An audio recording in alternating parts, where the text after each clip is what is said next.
Hello and welcome down to the Lockleys Bowling Club.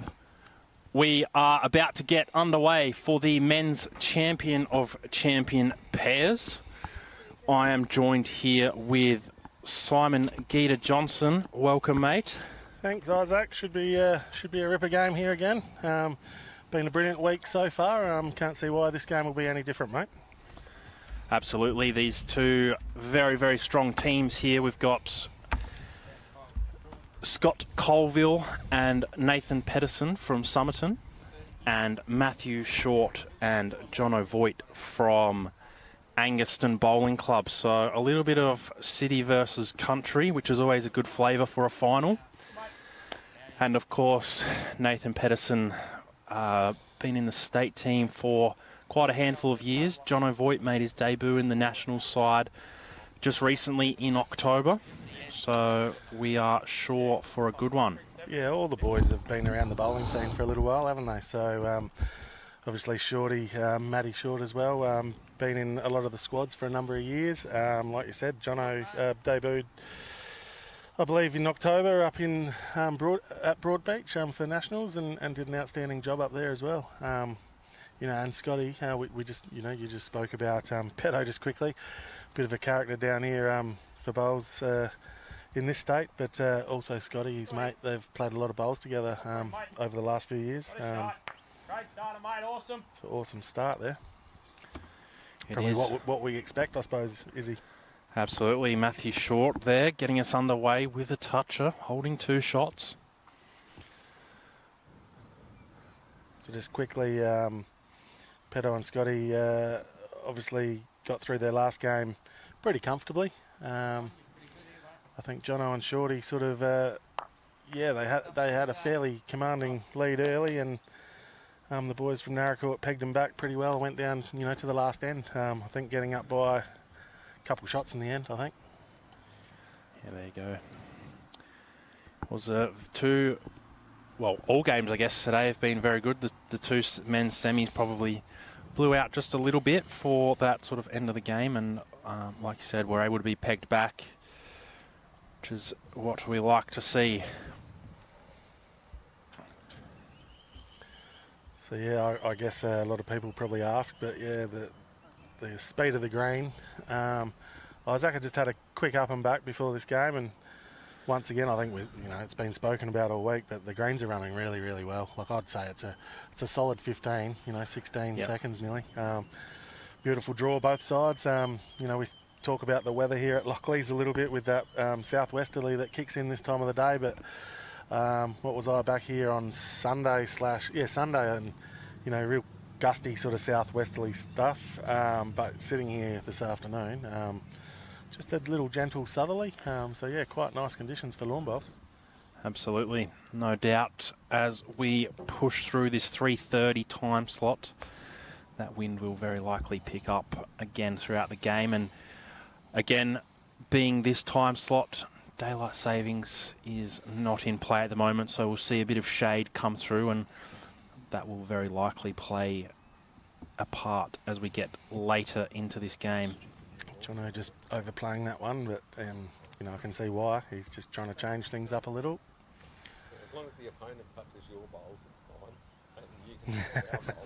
Can just hear the boys in the background there talking about the new laws, I presume. The rule book is, yeah.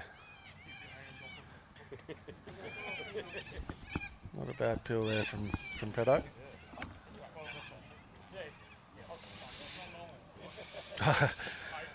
I think I just heard him talking about, they've come from rink 2, and I heard him talking about it earlier. He wasn't saying it was bad, but, that this side of the green, his backhand, as he just played that on rink 2, was a little tight, and I think I'm just hearing him talking about it's normal, so a little bit more sweep there. Like I said, I think it's pretty even sort of draw on both sides, a little wider maybe on that, that forehand side as we're looking at it now. That's it. The way it's typically been all week, this commentary side being slightly tighter. The rinks have moved over a line or two each day. See Matthew Short with another very good bowl, getting Jack again. Really good shot, yeah. currently holding 2 shots. Best part about the men playing Simon is they are strong in how they speak, which means our rink mics will pick up a lot of conversations and a lot of calls. Takes a little bit of pressure off us to make the right decision. Exactly, you don't need to hear us. It is an awesome concept having the mics down there on the players' ends just to listen to them. You know, I was back here on Sunday, I believe it was, with the pairs final, and I was here with Harry and Pete Matthews, and we were talking about that exact same thing, about that communication between skipper and partner. I tell you, he's close, isn't he? What an effort. Good. It's a good effort. But yeah, just getting back to that, you know, just having that relationship and trust in each other and understanding each other's game, I think goes a long way, particularly in here. You know, we all talk about it, but yeah, bowls in the head and bowls in the area go a long way. But that communication and understanding of each other definitely helps as well. That's it. Scott Colville here. Off the edge. Just getting a slight feather off that bowl, but not enough to displace. So Jono Voigt will go back to the mat for the first end, currently holding 2 shots. They're the best faded shorts in lawn bowls, I reckon, those that Jono are wearing. Unbelievable. The top of them are perfectly coloured to the royal blue. And they go down to almost a purple.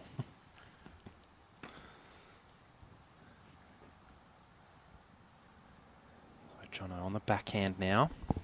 Just be looking to, I would suggest, get a bit of jack movement. You wouldn't want to give Nathan Pederson 2 cracks at this one. Not even sure that. He's close. He's called it.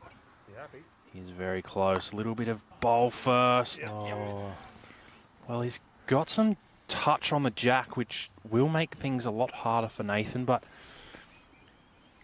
the way the head's set up can afford to play a little bit of weight on that last one of Jono's. Nathan with a lot of bowls out in that left side of screen.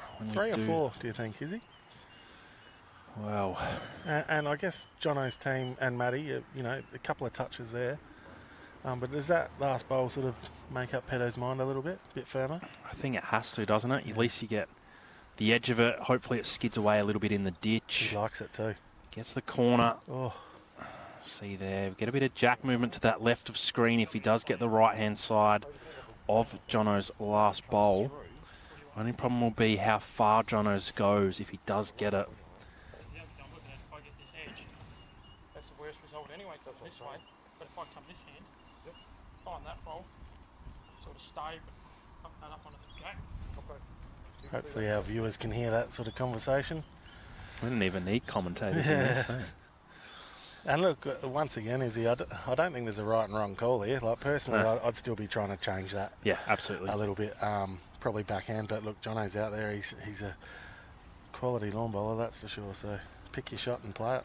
That's it. I guess the other option here is lining up on the forehand, so maybe we see him try and sit those Somerton bowls out on the right that are the danger. Sit one of them into the ditch and stick around. He's played really positive weight. Good. Yeah. Well, I reckon that bowl in the ditch is a toucher. Is a toucher, so Yeah, that's a toucher. Somerton in a real pickle.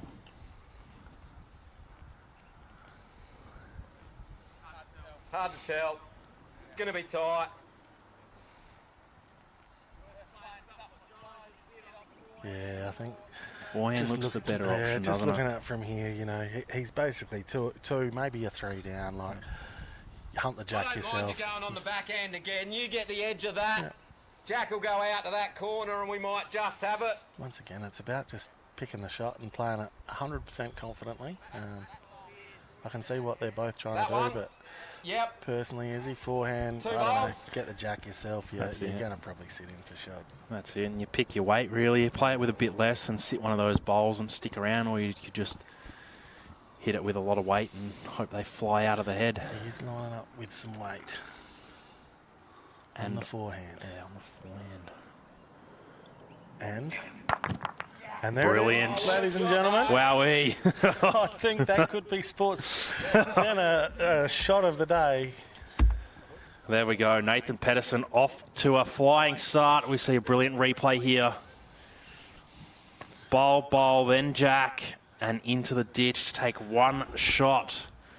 Oh, how awesome is this game going to be?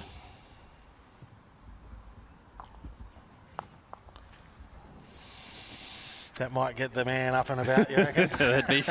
There would be wind in the sails without a doubt after that one.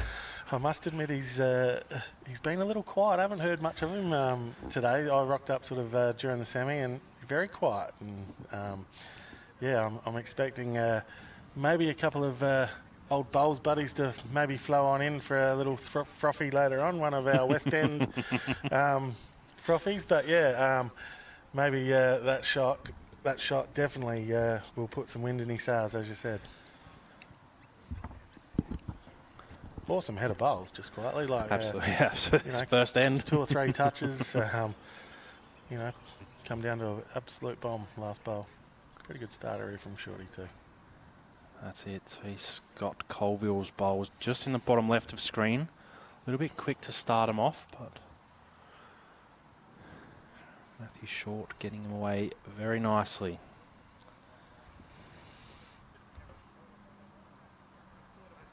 Got any questions? Fire away. We'll try and keep an eye on the comments. Well, I guess just quickly, I know a lot of people are always interested in what sort of bowls they're using, Isaac. Yep.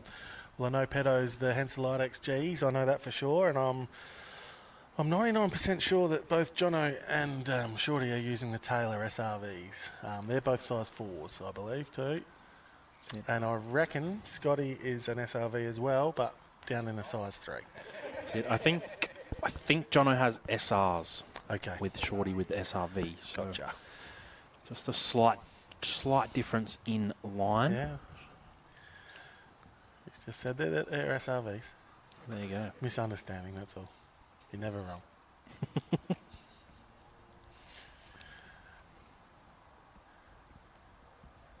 I don't think there's massive difference in the line. Anyway, but XG, SRV, I don't know. Yeah, I mean, I used to have a set of SRVs when I was a bit younger, Sol, and they were real tight. Real tight. But on these beautiful decks, they're probably, pretty nice, yeah. Probably most perfectly accustomed to this kind of speed, to be honest. 16-ish seconds. Yep. Bit of breeze. A little bit about yourself, Isaac. What are you? You're an aero man? I'm an aero man, Aero yeah. man. Do enjoy the new evolves. Yeah, yep. For what we have in South Australia, you can get 12 seconds and you can get 18 seconds week to week. So Best of both worlds, isn't it? That's it. Yeah. I think you're the same, aren't you, Sol? Yeah, I am, and I was just explaining to a few of my mates. They asked why, and I basically had a bit of a thumb injury for a while and never had grips on my bowls, and I just picked up an Aero and just felt really comfortable with the Z Scoop grip, and it probably made me hold my bowl a little bit more. And I know, look, other brands have grips and stuff as well, and like I said, I'd use bowls without grips all of my life until I picked up the Aero and the Z Scoop, and it just felt really comfortable in the hand. And people ask me why do you go towards bits and pieces or different brands of bowls, and my response is if they're comfy in your hand, you're sort of halfway home. My opinion. Yeah. No, I was actually the exact same. Now that you mention that, the grip was a huge factor for me. I get real sweaty hands, bit of a nervous boy. So must be a skipper, Isaac. But those Z scoops are phenomenal for myself. Yep. So we see Scott here looking to correct his first two quite tight and quick. So looking to correct. And you, I'm not sure, I didn't listen to the last game, Isaac. You spoke about your game here this morning. We didn't actually. You didn't? Thanks for bringing that up. I'm sorry. You played against Scotty and Pedo? We did, yes. No, it was a brilliant game, actually. Probably one of the more tighter games I played in. I mean, in saying that, we did have a 10-all after 15 ends yesterday in our second round. Right. To get us here today. So, no, it was a good game. Pedo was just too good, drawing, 6 to 9 inch touches for 3 or 4. It just, made it very hard.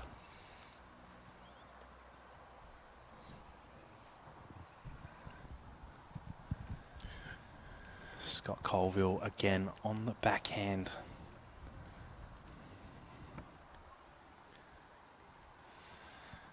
Doesn't need to change a whole lot. Very good long bowl. He has drawn number 1. So Somerton now holding the shot. Couple of bowls just past we see there in the left of screen in that shadow. So Somerton probably holding the better side of this end, as we see here. Matthew Short, quick and to the back. Nathan Pederson rolling up to the mat now. Would be just looking, I think, Simon, just to draw a little toucher.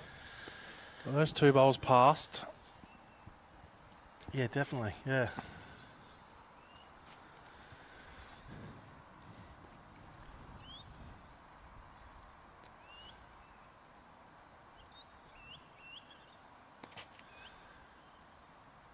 Yeah, he's definitely a man that once he gets on a bit of a roll, he's hard to stop, is Nathan. That's it. He's not too far away again. Probably a little bit tight. Another bowl that potentially could come into play should he get that toucher. Yeah, they're definitely all lined up there, aren't they? Jono now following suit on that backhand. Just to draw that shot bowl off. Unfortunately hanging out a little bit wide and quick. So Nathan with not a whole lot to change. He's quick on the mat. Just asking it to drop a little.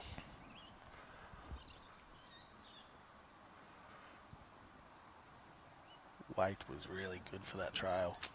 Absolutely was. So pressure on now for Jono. Only 1 shot down.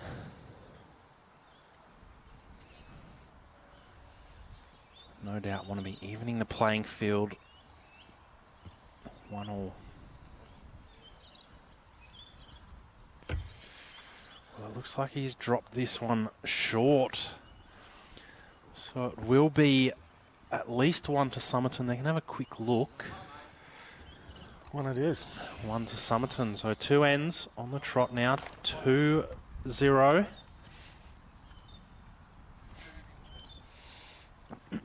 Nathan playing very, very well. Scott just starting to find, hopefully, the length on this return away from the club.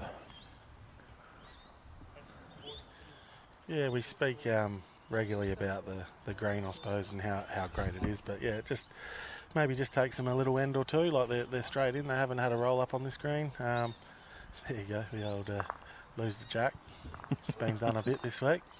But yeah, it just sometimes takes that end or two just to have confidence in the green or the rink, I should say. But all quality bowlers, so they should find it pretty quickly. Absolutely, yeah. Having played 2 games on this already, there's I guess really no excuses, is there? Not really, no. They can sort of hear us here from here, and they give us a little snicker, yeah. So we see Scott Colville losing the jack. Matthew Short from Angaston opting for a long end. With that jack just hanging on enough.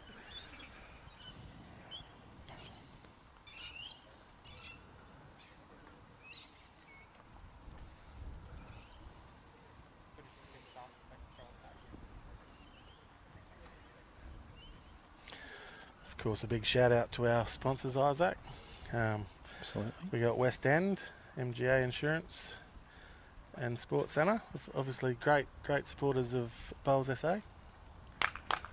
They certainly are, as we see Scott Colville getting Somerton off to a flying start. Seeing how much that drew at the end as well. Turned a very long way that last 2 feet. Yeah, the old first bowl pressure, we spoke about that earlier on, champion of champion singles, obviously state singles. It doesn't matter what format you're playing. That first bowl, you can really set up the end. Absolutely. Matthew Short with a very good response there on the other hand. Yeah, I think in that stream earlier as well, Sol, in the women's final, the 2 leaders were the influence on the game, in particularly Karen Gatto was probably the better of the two, and as such was the difference in them getting out to such a big lead. Colville again with a good start, brilliant weight.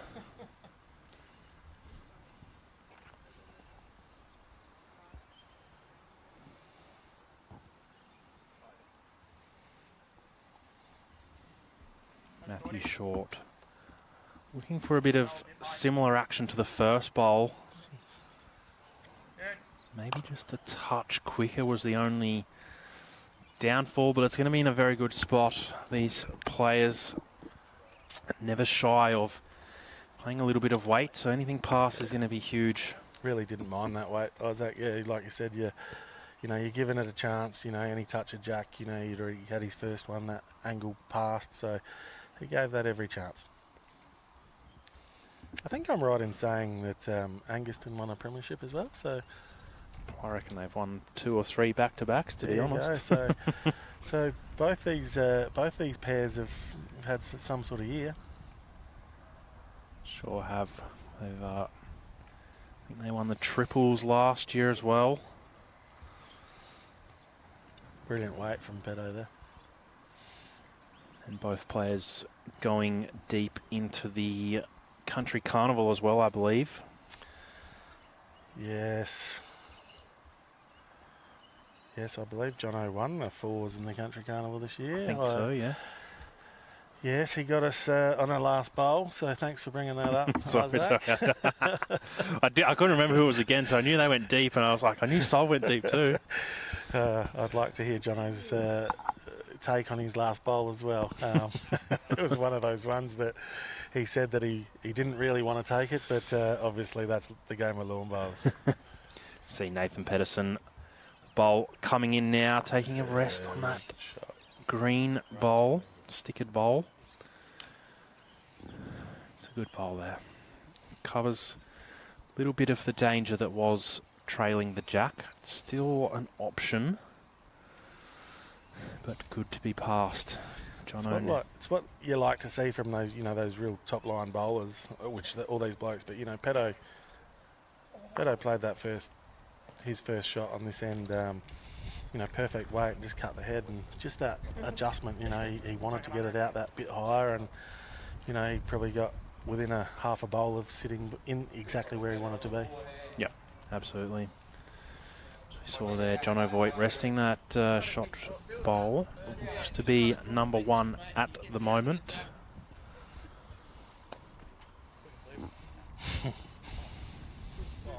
Hello, little dog. Yes, I'm a little nervous. First time I've ever done it without your pal.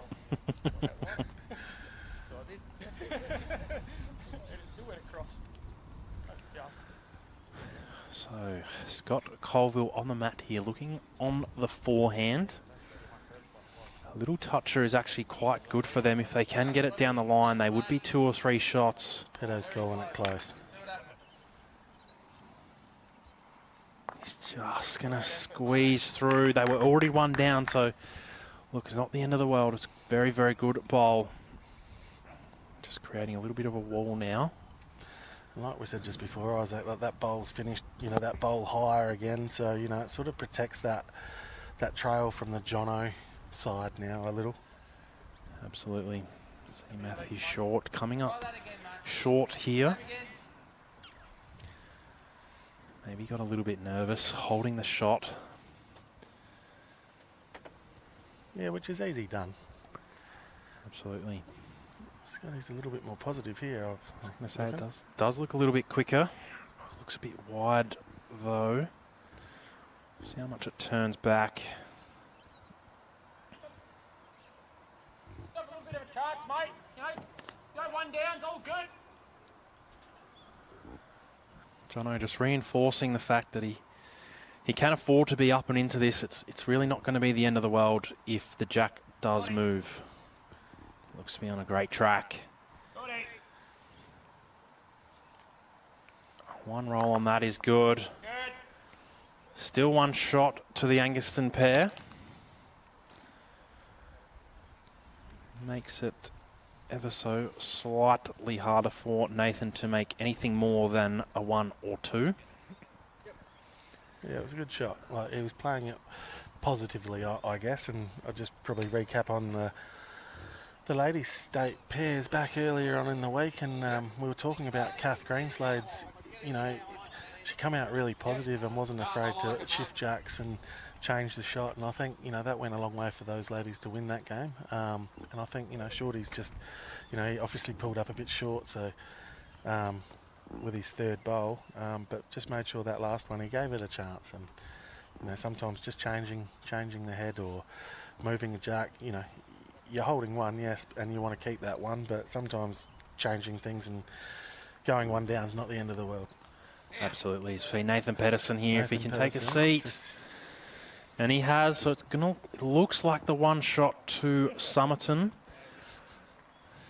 Similarly, Sol moving that bowl from Matthew Short meant that it's very hard for Somerton to now peel that out. If they did previously, they could have sat it for 3. Now it's very, very difficult, and it's really only a 1 or a 2 maximum, and it's a skips draw game. So see Jono now going to follow suit here on the backhand.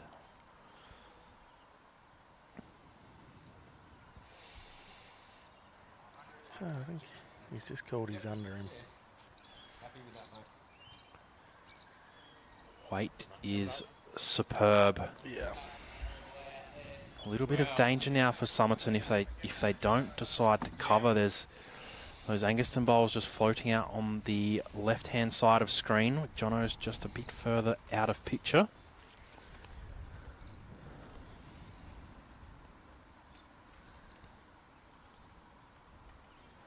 Nathan now on the forehand. Suggest is covering, but hard to tell. He looks like he's a little bit quick.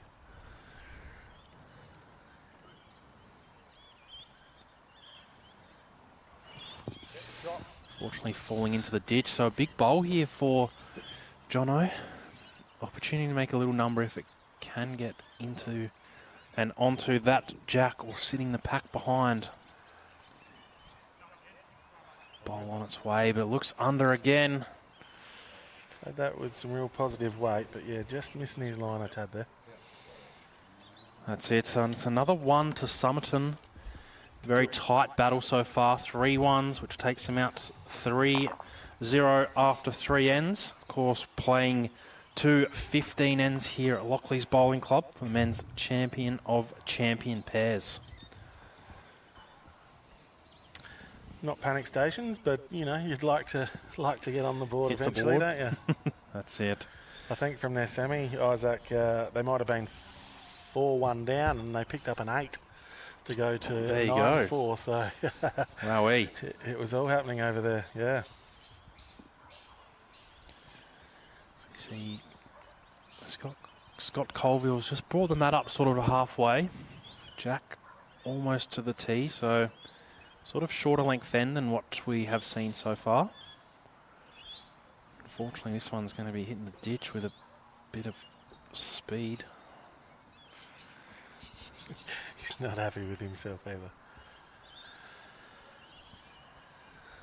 Probably just struggling a little bit. The end previous to, well, 2 ends previous, he had those 2 bowls going this way that were a good 8 feet through and tight. So we see Matthew Short really here. Good starter. Getting end number 4 underway with a cracking start.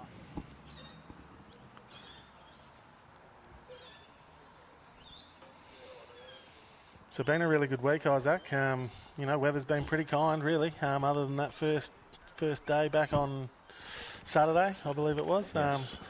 The greens have been outstanding here at Lockleys. You know, so it's credit to the Lockleys Bowling Club and the greenskeepers. 20 odd mil, I think it was last weekend. So yeah, they're brilliant. Yeah, you couldn't ask for better greens than this at this time of year. I think the next couple of days look outstanding weather-wise as well. Slowly warming up. Like I got here this morning, and yeah, a little bit grey and a bit overcast, but nice and gentle, the breeze-wise. So sun is definitely out now. Beautiful conditions, and I think it's only going to get better the next couple of days. That's it. Well, we can only hope. So we've got, again, another 2 days of bowls ahead. State singles final 16 and 8 kicks off tomorrow morning, or final 16 tomorrow morning, final 8 tomorrow, with the semi-final also to follow. Then the final to occur on Saturday. We'll be able to stream both the final games for you, so make sure you tune in Saturday. Just needs this to hurry a tad. Far away. Yeah, good start there from Pederson. So yes, both the ladies and men here tomorrow, I believe. They are, yes. So yeah, if you're kicking around and you want to see some good lawn bowls, get down to Lockleys Bowling Club. Absolutely. Jono Voigt here on that forehand, getting a little bit of jack on the way through. We would have preferred not to touch it or to get more.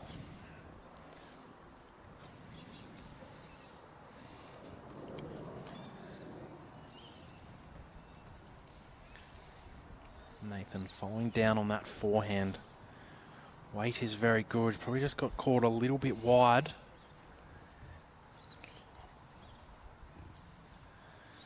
Has been the narrower side of the green we touched on earlier, Simon. Yeah, but like I said earlier, I had a quick up and back here, and the bowls are getting back. So I wouldn't say it's tight by any means. Just got to trust your bowl. That's it. See Jono there just falling a little bit short. And a touch tight. So Angaston currently holding shot.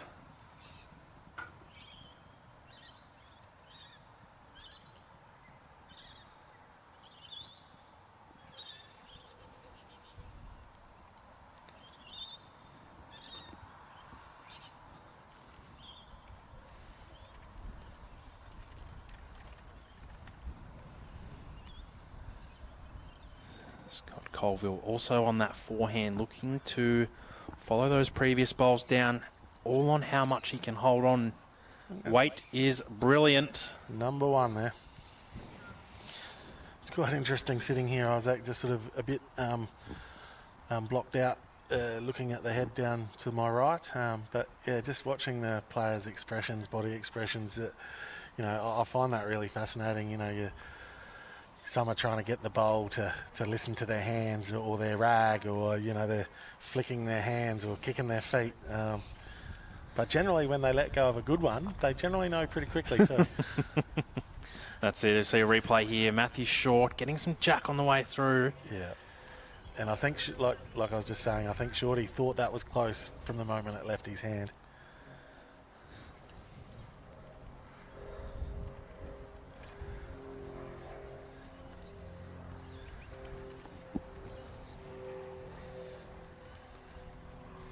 It's going to be a little bit of a tough one for Somerton to... Tell you what, if he clears that pack, he is... That's a pretty good lawn bowl. It's a pretty good lawn bowl, yeah. Second shot now for Somerton. Angaston holding the shot. Yeah, it's forced Matty to change his hand here. Last bowl just in his line.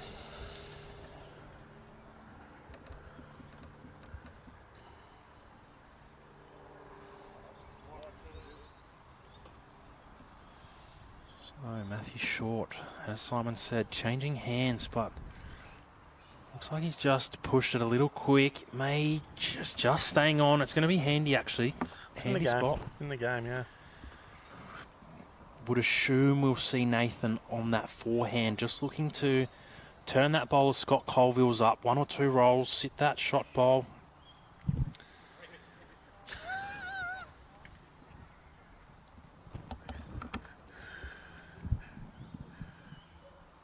Not really sure what was said there. It's a tough one with these headsets on. You really can't hear anyone outside of what the rink mics pick up. Pederson now on that forehand. Looks to be in a very damaging area. Will it turn enough? Oh, well, it's just feathered Scott Colville's front bowl. not changing the scenario. Probably exactly what he didn't want. Just, he's just touched that bowl that was on the run. It's flopped it over, and that's created him not getting back to the shot bowl as well. So, yeah, game of centimetres. Absolutely. Might give him a little... Turning that bowl over probably gives him a little bit more room now. Jono on the backhand. One of the smoother deliveries, Jono. He's very, very smooth on the mat. That's it. Unfortunately, he's crashing probably just tight. Speed probably wasn't too far off the mark. And Nathan now. Bit of rinse and repeat action. Bit of a clearer trajectory to that shot bowl. If he can turn it through, it will make 2, and it could potentially even make 3 shots if he gets it right.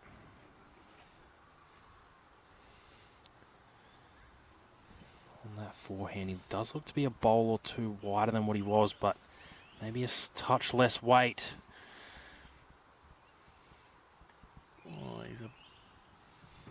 He was just a touch wide.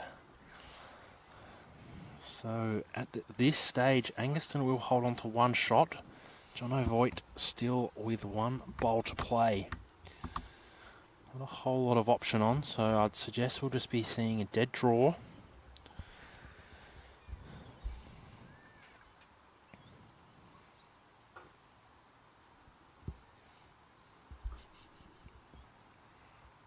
On the backhand. Looks to be quick. And he is just sliding through. So it will be 1 shot to Angaston, which gets them on the board, which no doubt will be a relief. 3-1 in favour of Somerton after 4 ends. So we see there just behind the mat, the shadow starting to arrive on the green. That will just start to cover more and more of this screen. No doubt playing a little bit of an effect on how this game will pan out. Plenty of time left, still 10 ends to play. Yeah, just watching a couple of days ago, Champ singles was a couple of days ago, I'm presuming now. Yes. Yeah, I guess just watching that game from home, Isaac, it just looked like the shadows crept in late in the day, and the green obviously slowed down that little bit. Expecting the same sort of, what sort of time, I can't even remember what time it was, expecting the same sort, we're running on about the same sort of schedule, I think, so expecting that to be similar here today. That's it, yeah, no, exactly the same schedule today. So, as you see it there, just starting to creep in. Colville on the forehand. Matthew Short, unfortunately, putting his first bowl in the ditch. Colville. It's a pretty good start, isn't it? Getting end number 5 underway with a brilliant start.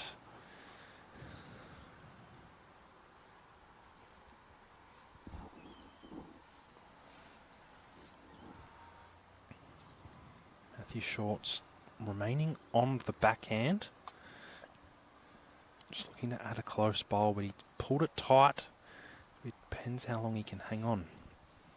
How good are some of the people in our sport of lawn bowls, Isaac? We've got Jackie Field sitting up behind, out of shot there, and winner of the ladies champ of champ pairs, and I noticed she's flicking the board over for the men. What a ripper. It's too nice sometimes. It's also on our state events committee. Okay. 2 very good bowls there from Scott Colville of Somerton.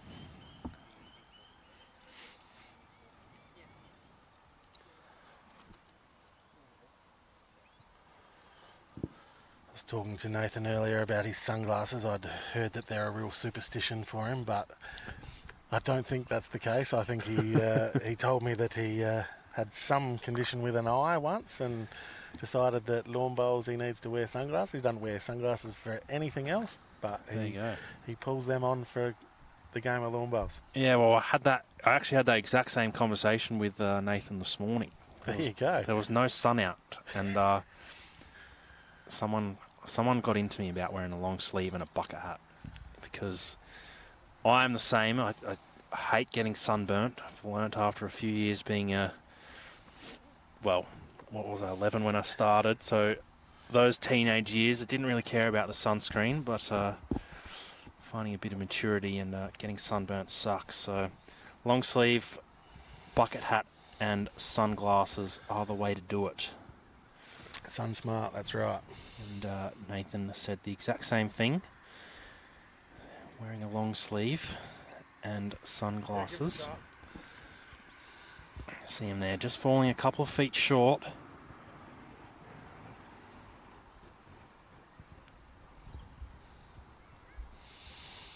Yes, Shane, it's 15 ends, the final here.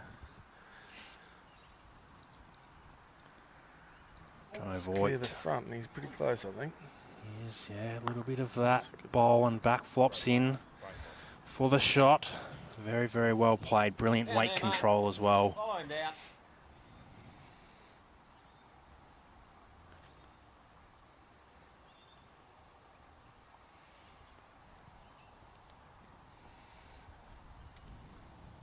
Pederson just getting caught a little bit wide out there.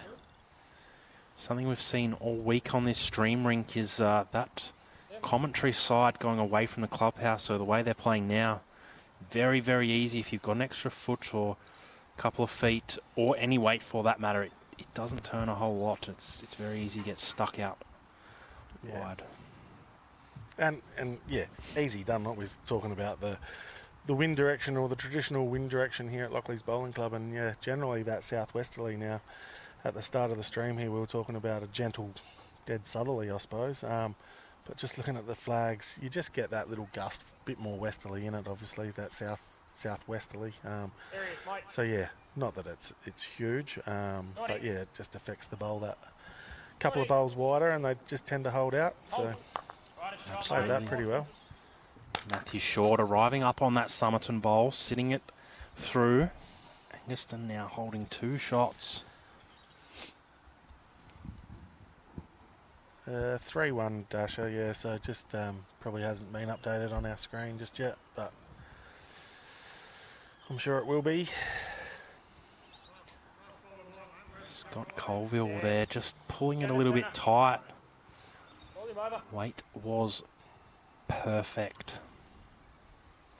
Yeah, probably one of these heads, Isaac, you probably can be a little bit more positive, if anything. You know, if you are rolling that front one of Jono's up a couple of rolls, yeah, you're probably getting him in, but it opens it up for your skipper. So, like I always say, it's not about your shot or the shot that is in play. It's about setting it up for the next bowl after you or the 2 bowls after you. Yeah, absolutely. I was probably surprised he was only jack high weight, to be fair. 2 bowls sitting jack high, the jack sitting right in the middle. Really play any weight up through it. There wasn't a bowl passed until Matthew Short's most recent bowl. Scott Colville now with some probably more required weight. Just needs to hold on. And it does. So still going to be 2 shots currently to Angiston. And I didn't mind that weight. Like, that's probably what we were talking about. You know, he's kept it up. So as a skipper, you're probably walking down knowing that you can still play that positive weight. And if you do get jack right to the back, you know, you've got some sort of protection. Absolutely. I think it's important now, Simon. Jono really needs to probably change this head. You wouldn't want to give a player of Nathan Pederson 2 cracks at trying to just put this jack in the ditch or sit one of those bowls. His weight looks really good. And when Jono starts doing a little crouch out in front of us, you know he's pretty close. Absolutely, as we see him there, getting a bit of jack on the way through. Holding, it looks like it should be 1 shot. That bowl they're spraying with chalk. It's probably a good result as well. You'd rather have it that way than Nathan Pederson sinking the jack and sitting on top of it in the ditch. Yeah, exactly what we were talking about earlier, wasn't it? Not being afraid to change that. Like, yeah, okay, they were definitely holding 2 before. You know, even if it's not 2, it's a much better one, if you ask me. Like, you know, you got bowls in front of it. You know, once again, you see there's a hole. Pedo's found it beautifully. But yeah, that intent to change things, and that played that good weight that if it goes bad, it's not going to go real bad. Absolutely.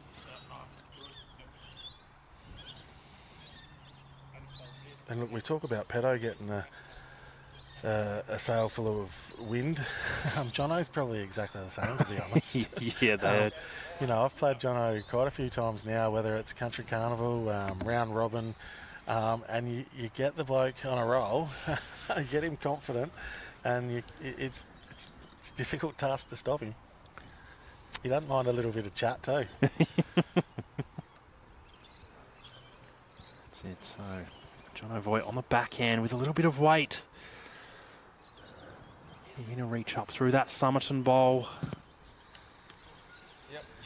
Missing just wide.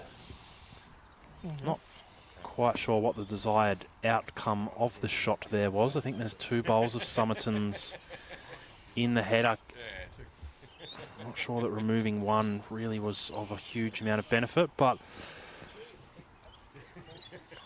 I did see him starting to... He was pointing at angles off of that front one of his... the greenish coloured one. Is that Scotty's maybe? He's talking about trying to get an angle off of that back to Jack, maybe in the well, but yeah, not 100% sure. could have been a 2-bowl play as we see Nathan Pederson here just falling short. One to the Somerton boys. So Somerton now out to 4-1 after 5 ends, being all 5 ends only getting 1 shot per end. Just looking around, Isaac, it's you know, beautiful evening here. Obviously a few people knocking off. I've seen a few just stroll on in and grab a little refreshment and watching some bowls, so good on them. That's it. Looks like a couple of Lockley's members also have arrived just to throw some bowls down on their other green. Yeah.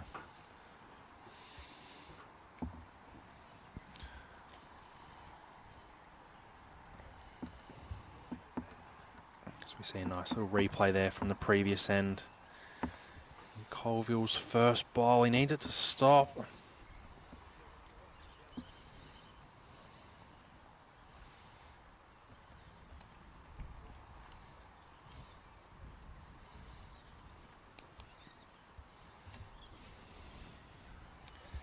Both leaders opting for different hands, which we don't often see, but we've got Matthew Short coming in with a bit of jack movement.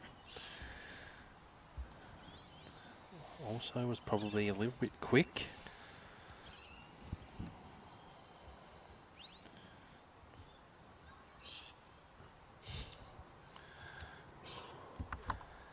Yeah, so you've got Isaac Trenorden and Simon Geeta Johnson here, Shane. Just trying to give you a little bit of insight into this game. That's it. See Scott Colville, just a little bit of an overcorrection there, unfortunately. Now with the line. And is this what we were talking about, Isaac? That shadow's just crept in, so, you know, you probably settle in for those 2 or 3 ends early in the game, and the shadow's just crept in, and you sort of start thinking to yourself, you know, you've got to make sure you're there, and, you know, you're a little overs, and then overcorrection, I suppose, going the other way. You find yourself, you know, having a few overs and unders. But, yeah, once the shadow sort of continues to move in, you know, they probably get used to that speed pretty quickly. Yeah, you'd have to think they would, getting to such a final like this. Be interesting as well. I'm not sure you know for a fact that the Somerton, 2 from Somerton have played plenty of bowls at this time of day. You know, when the shadows and the green speed does change, it really couldn't say how much the Anguston boys would be aware of how this green will change. No doubt they'll adapt. God, Jack. You see Nathan Pederson there playing weight and getting the jack into the ditch. Just inbounds. Staying inbounds as we get a little celebration. Unfortunately, we didn't quite pick up all of it. Funny nonetheless. Funny guy. I think his call just towards our table here was, I can't draw it. So I'm having a run, I'm guessing. There was plenty of those when I played him this morning. Him and Scotty were on heat. So here we go. Jono Voigt just arriving up. Didn't quite get the line right. Wait's not too far away. Players now drawing right out to the corner. As you see there. We probably spoke quickly about their pennant form and obviously pairs, but Pedo obviously went a fair way in the Adelaide Masters recently. So, you know, he's a bowler that's in touch, isn't he? Absolutely, making the final of that. And then here we go, following it up with a draw to the back corner of the ditch. A little runner into the ditch and then just draw within, what, a couple of feet?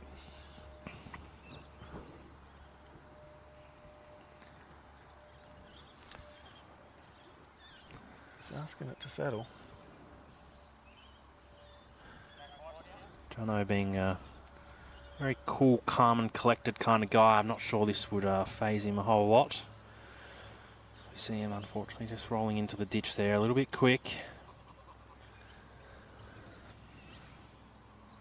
Yeah, you're right. I don't think much does faze Jono. He's one of those cool, calm, collected sort of blokes that it is what it is, I suppose. He probably treats it as, well, it is a game. But yeah, nothing really gets to him too much from what I've seen of him on the green. No, completely agree.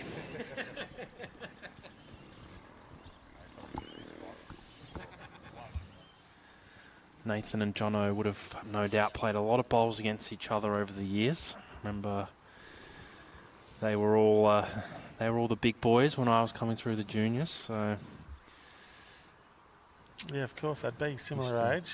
Yes. So perhaps through the underage system together. They would have been, yeah. I'm not sure how many times they would have gone away to represent together, but being in the junior squads together, would have played plenty of bowls, plenty of under-18 state championships. Yeah. So as we see Scott Colville just pulling up probably tight, if anything. Both annoying off the green. Am I allowed to say that? No, they're characters, that's for sure. Great blokes. Just, Good blokes, yes. Enjoy having a good time. Just heard the fair effort, and yeah, it was. It probably helps a little bit, that bowl. Yeah, it definitely takes a little bit of pain out. They probably were 3 shots down, so probably just the 1 shot down. Maybe a measure for that bowl in the ditch. Scott Colville looking to make that slight adjustment on his first one. Just ducking away, I reckon. Yeah, maybe touch quick as well. See if it can pull up. It does pull up, so the weight was actually pretty good. Another third shot for Somerton. So very important now for Matthew Short to get another bowl in this area. They run the risk of Pederson running their bowl in the ditch for a number.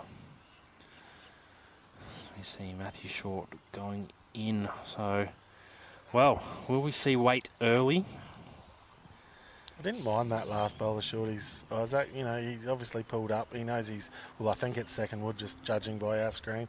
So, you know, prepared to give it a real go to try and draw the shot, I suppose. So, giving it a chance.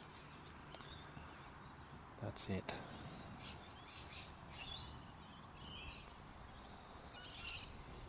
Pederson on the backhand as well.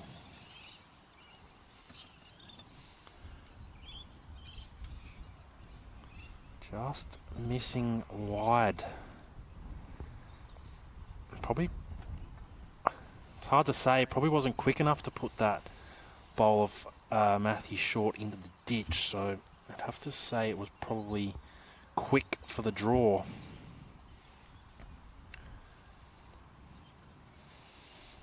He's turned his back on that one. Might be enough just to, oh well, may have been enough to reduce the count if that bowl was to be removed.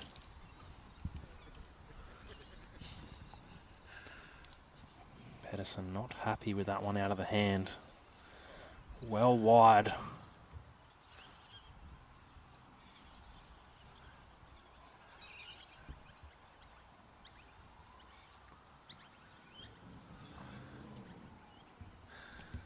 Yeah, he gave himself a real shake of the head, and something about I'll be in the ditch on the other green. So yeah, not happy with the way they're coming out. Just I tell you what, Jono Voigt drawing to the back corner of the ditch and will take the shot. you heard it yourselves from that microphone back where the camera is. What a bowl, Shorty said, and absolutely what a bowl. That is an absolute bomb, which gets them to 2 shots. Somerton 4 after 6 ends. Still plenty of time left in this game, but still keeping it in a very, very tight tussle. Again, 6 ends played. Only 1 shot has been scored per end. Early tips, Isaac. Oh, no, I'm impartial, mate. I work for Bowls SA, so Okay. can't be tipping. What are you two? Are you tipping? Oh, look, I really don't know either. I'd love to say the Anguston boys because, you know, we're from the country, so do it for the country boys. But I really enjoy the way Scotty and Pedo go about it too. Like, they're a bit of real entertainment, well, particularly Pedo for the game. I love watching him when he's up and about. But yeah, you know, like you said just before, we're talking ones, so it's a pretty tight game. And I think it might come down to something like I witnessed in the state pairs, you know, a moment. Like, it could be a close game right through to end. I should say 15 because we skipped an end. That was quite embarrassing, or we missed an end. But yeah, just one of those moment situations where someone might be able to play a really big bowl for a number. Like, we're talking ones right through here to at end number 6 at the moment. It could just be a skipper or someone playing a big bowl to make that 4 or 5, you know, could break that game open. Absolutely. As we see Matthew Short getting them off to a brilliant start for N7. 1 just short, 1 resting on the jack. Could all come falling down here. Scott Colville was very close. Very close. Well played. What a brilliant shot. Getting bowl first, a little bit of jack as well. Another MGA Insurance shot of the day. Well bowled. Jogging around. Running laps. Fit man.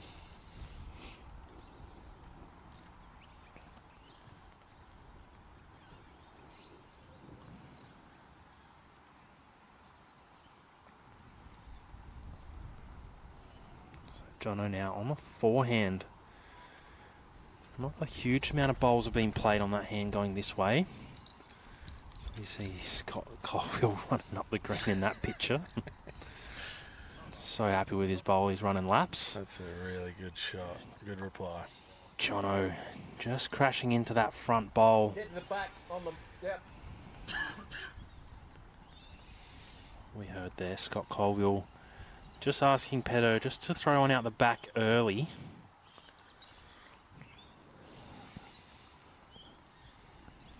I'm not sure if he's listened. He's just going to just dead draw another one, you reckon? Played it very well. Probably wouldn't have gone back to this early, to be fair, but I probably wouldn't have also wanted to be sitting jack high. Yeah, it's one of those good bad ones, isn't it? Yeah. You obviously want them close and you want them to count, but it has given Jono just that little wing to work off of, you know, hit and sit and flop type of thing for shot. That's it. So Jono now switching hands and onto the backhand.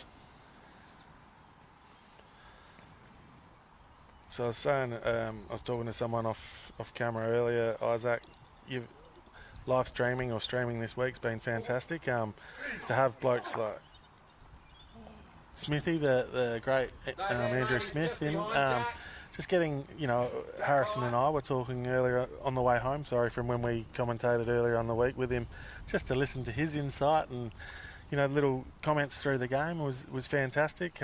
You've had Brett Herbert as well, Bowls Australia.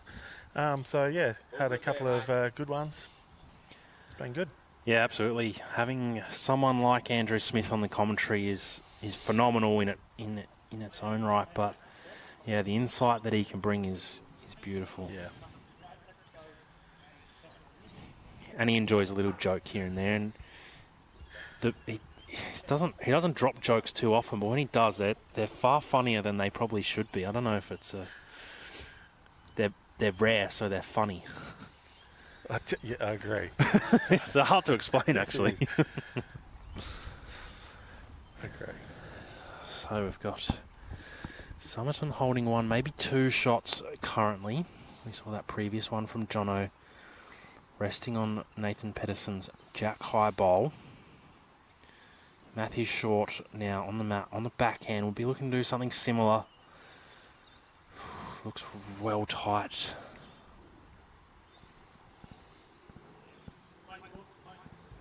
Weight was brilliant. Scott Colville, no doubt. I think both teams really trying to play the same shot here. First one to sort of get a little bit of movement on the jack and sit that bowl of Jono Voigt that's sitting jack high. It's going to go close to winning the end. Scott Colville, unfortunately, going to be tight as well. Wade's good. Yeah, Wade was brilliant for the job. Probably just adds another little catcher. If you do get to the jack, you're probably not going to get it perfectly in the centre. Well, I think the viewers just saw quickly there, you know, Jono, you know, with his hand cupped in behind the jack there, you know, looking for that metre over. Like we keep saying, just get there first, do it first. Matthew Short doing just that, getting off the edge of Jono Voigt. It's hard to tell at the moment if he has got shot or not, but it does put them in a far, far better position than what they were in. He gave it a clap and said it was a great effort, and absolutely, I think Pedo has just indicated, just got that they're still holding on, but that's what we keep talking about, that intent to change it first or get to that shot first before the opposition, so he's played it really well, just cutting the line, that one.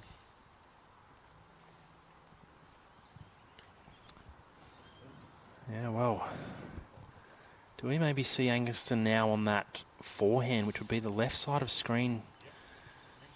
Looks where the foot movements were. Just got to creep under that front dark blue one, and a little bit of jack movement can make a pretty handy three.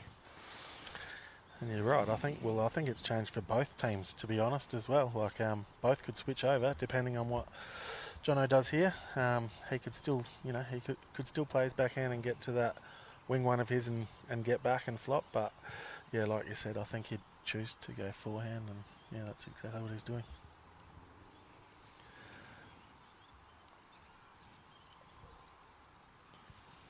So he's on that forehand. It is coming. Gonna turn enough to the jack. Well, he just missed wide of the jack and didn't even get a little snick on Matthew Short's bowl, so it does sort of lock in there. And it was almost exactly what you called. You know, you get to that bowl of Matty's and you flop in your shot.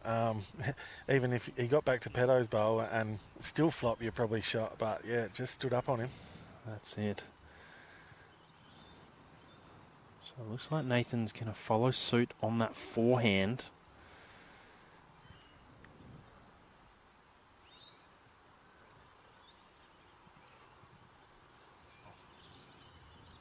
Just be looking to arrive or sit on one of those two Anguston bowls. Turn that front one of Scott Colville's is good. Just under. Well, another big bowl here for Jono Voigt. You'd suspect he's one shot down. It's a little bit tough to tell from the camera angle.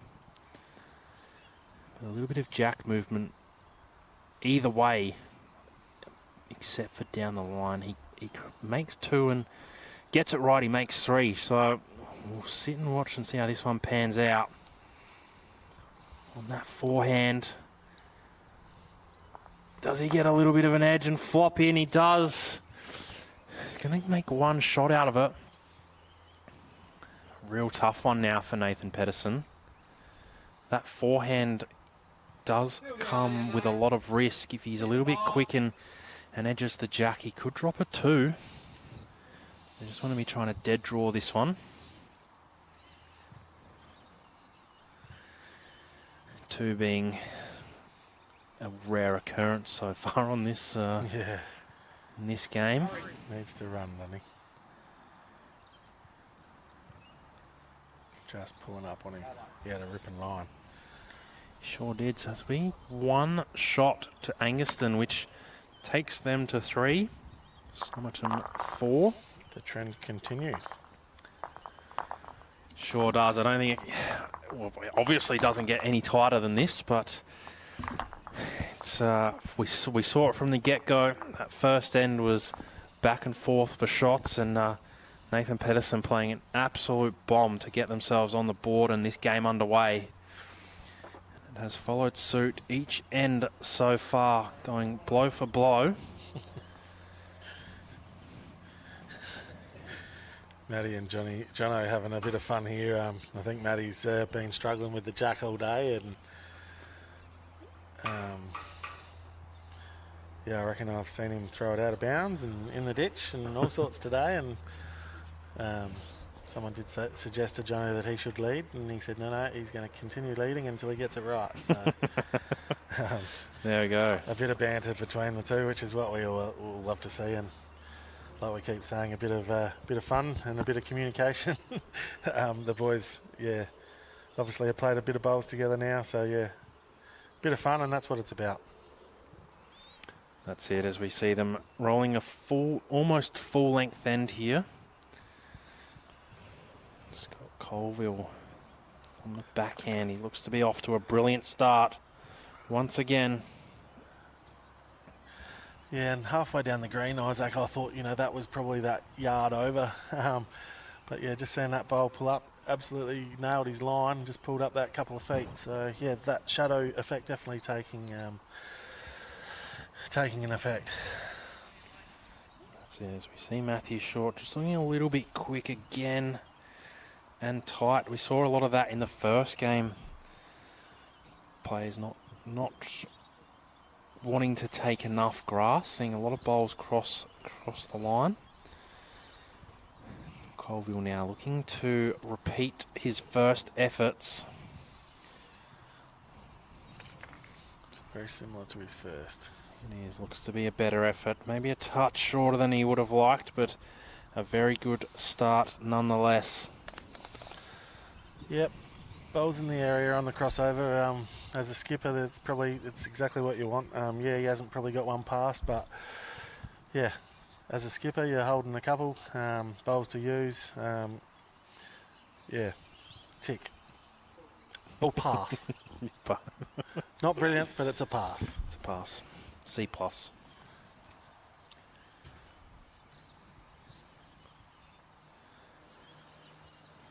So Jono now following Colville down on the backhand. It's been a brilliant area. It's all going to come down to the weight.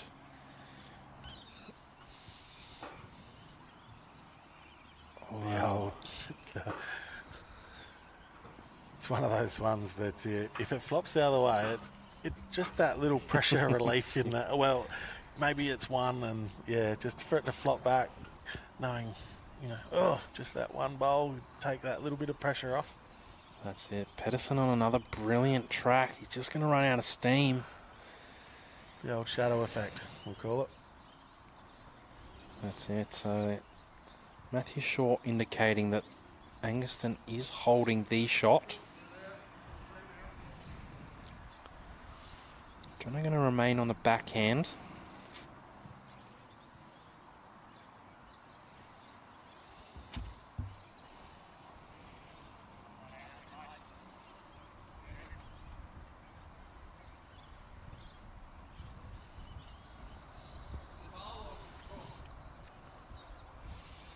Jono touch tight and well short with...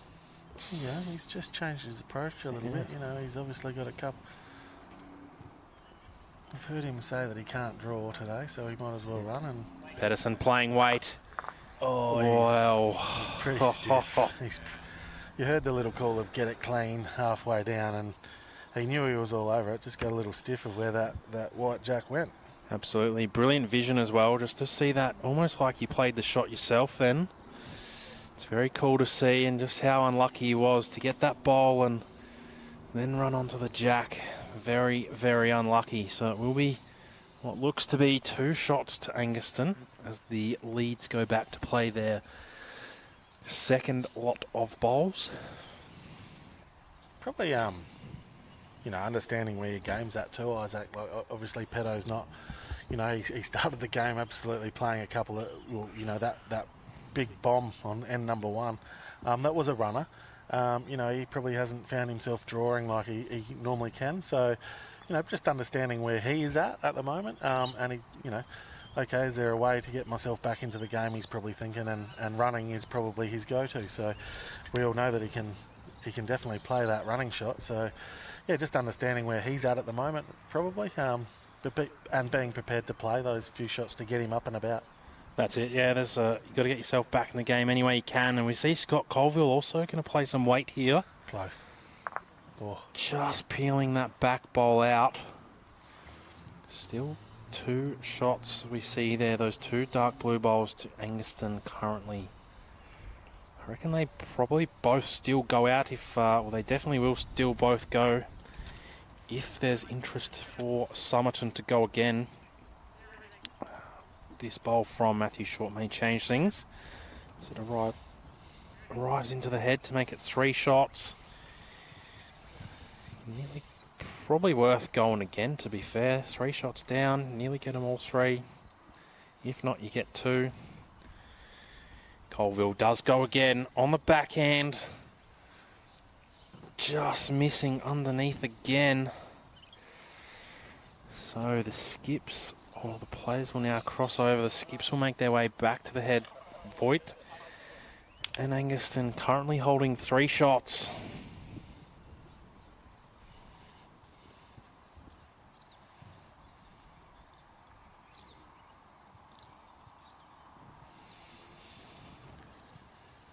Voigt probably just wants to change this little Great Wall of China sitting in front. 3 bowls just all sitting there, sitting ducks. Currently, of course, there's the Nathan Pederson toucher in the ditch as well that will no doubt come into play. Jono just looking to arrive on these front bowls. Change an angle or 2. And he more or less has. He got a little feather off the front one and up onto the jack. It's going to make it a little bit trickier, but it's still a big target. Pederson playing weight on the backhand. He's looking at it. Getting that last one of Jono's into the ditch. It is a toucher, so it will remain live. Maybe makes it a little bit trickier now too. Both teams have a toucher in the ditch. But there is still that big wall of 3 bowls at the front. Jono really needs to change this if he wants to hold on to a number here.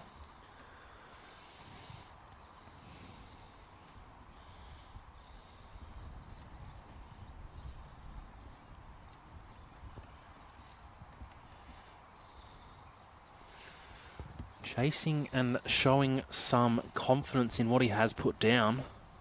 Gonna need a hurry.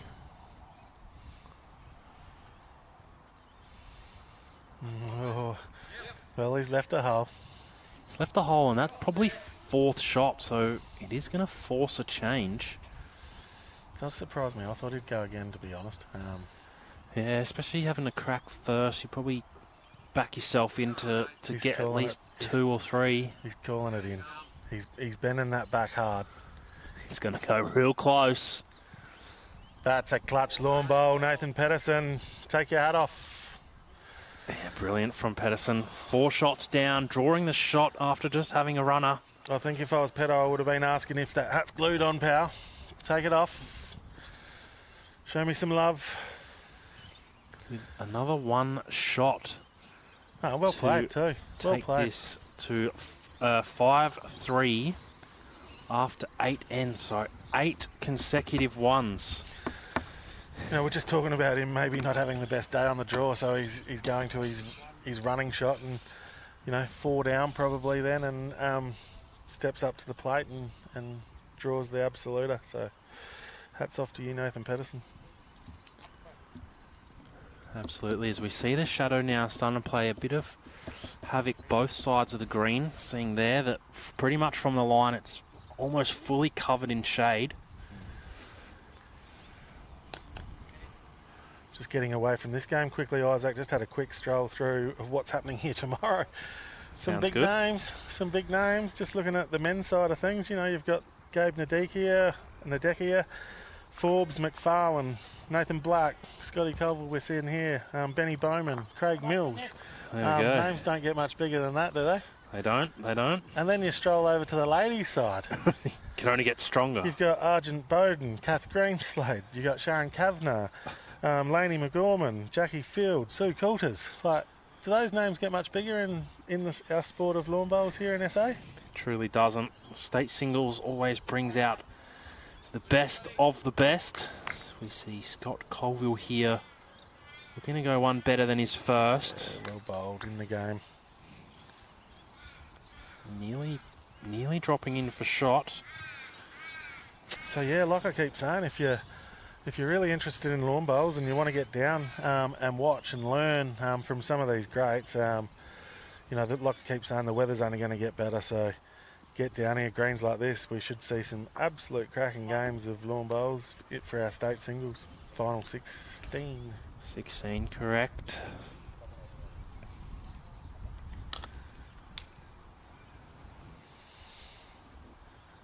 Yeah, some good leading bowls there. You know, we're talking about the green slowing down, so players just changing their mindset a little bit, not drawing that, you know, absoluta, but just making sure their bowls are in the area and just past, giving bowls a chance.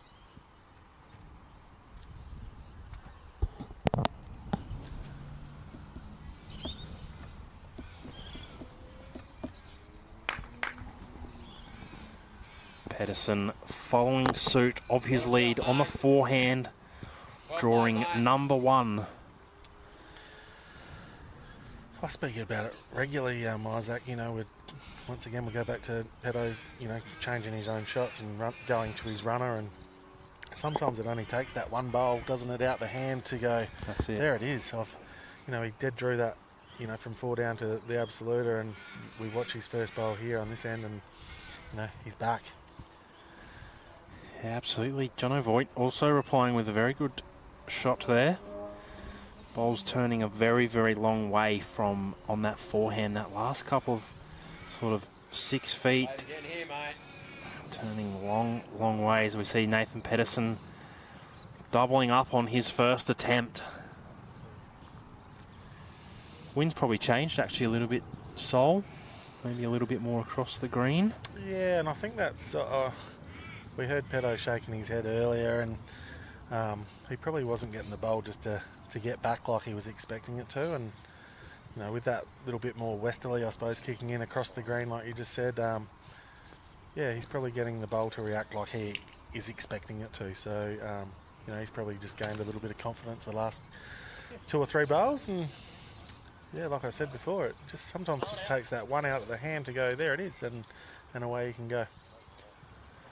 That's it. As we see just before, Jono Voigt again doubling up on the first bowl he put down. Unfortunately, was just wide of the 2 Somerton bowls. So Scotty Colville will get on the mat currently, holding 2 shots.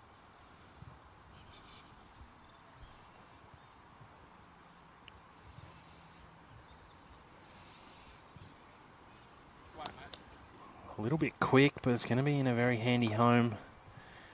Not a whole lot of reason not to think about playing some weight into this.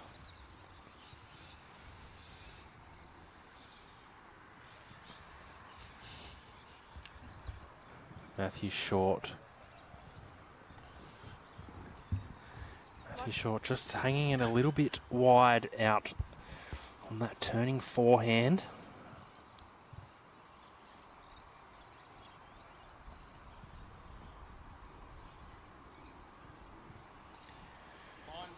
Colville looking just to make that slight adjustment from his previous bowl, and he looks around the mark. Push.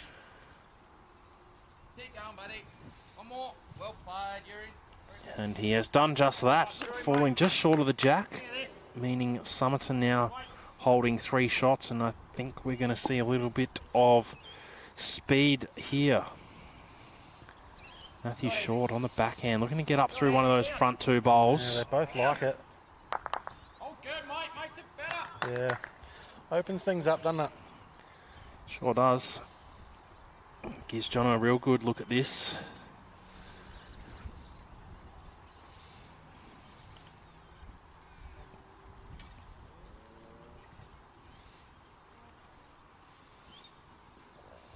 Trying to think, Isaac, has Pedo's been at Somerton for probably 6 years now, would it be? 5 or 6? Yeah, it's a good... Would have he played all his pairs or most of his pairs with Scotty? It's a very good question. I think they have been pairs partner for quite some time. Yeah. As we see Pederson here on the... Very close. Yeah, on the backhand. Drawing brilliantly. 3 shots. 2 on the forehand, 1 on the backhand. What do you reckon here, Simon? Are we going to see some weight again, or are we just going to see Jono just pick either hand and arrive on one of those blue bowls? Like you said, a great shot from Nathan, but it has left a bit of a wall, hasn't it? So I'm thinking, and it's only my opinion, that Jono's just playing that, that comfortable sort of draw that, he's saying that he's lining up, he's going big. Well, not big. He's playing that controlled weight that he's going to get to the wall.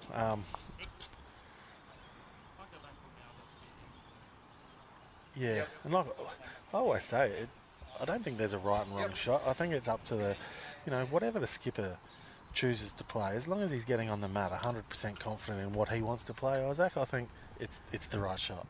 Yeah. Now, he's chose to... I was thinking, that confident draw on the back, you get back to the wall, you touch the jack, you're going to go with it. That was my opinion. But I'm not out there, I'm not playing. I'm looking at it from a desk on the side of the green. I can't even see the angles very well. So for me, if Jono's chose to play that, that firmish weight on the forehand, absolutely, play it. That's it. With Pederson, unfortunately, just hanging this one a touch wide.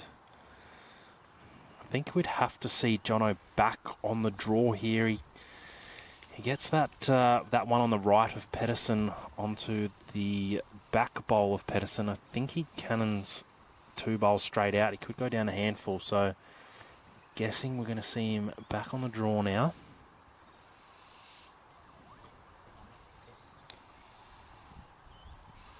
He's given it a chance, that's for sure. How long's it going to hang on for? See, he doesn't look too far away. He is close. Oh, I've called that a tad early. Oh, he's pointed at me. I've got the blame for that one, ladies and gentlemen. He is... he's a bit stiff there. He played brilliant weight. He's missed by, a bee's dick. Absolutely. Well, that is our first number of the day that isn't a 1, which takes Somerton out to 8. Angaston 3 after 9 ends.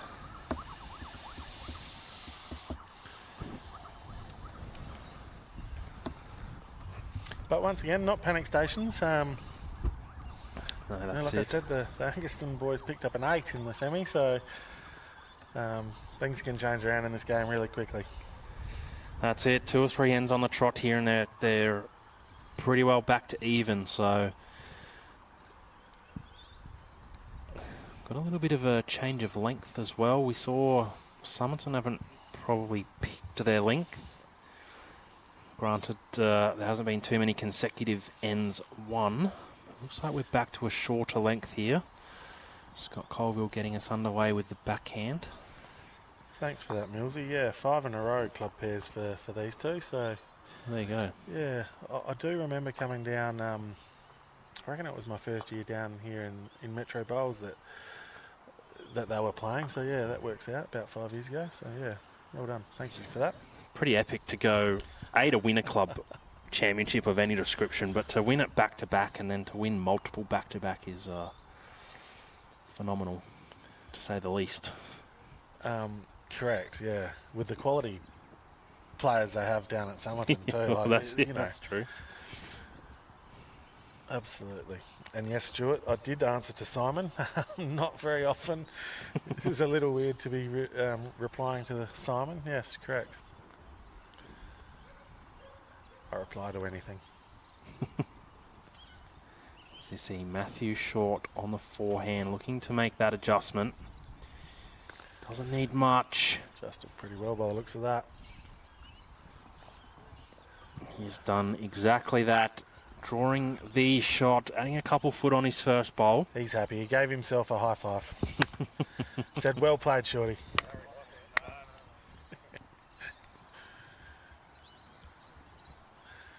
Pedo's ditched the sunnies. And he's drawing well. He's actually ditched them for a few ends now, and he's laser vision without them. See him lining up on the backhand here. Very focused. It's not that, it's his delivery, but is it textbook? Is he? You want to speak about it?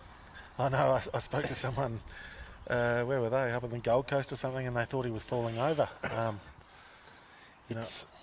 It's a tough one. You take that little stuff, like that little fall out of it, and it is textbook. But there's just that little fall in there that is, probably a little bit different. You don't see it too often, and it does seem like he's falling over.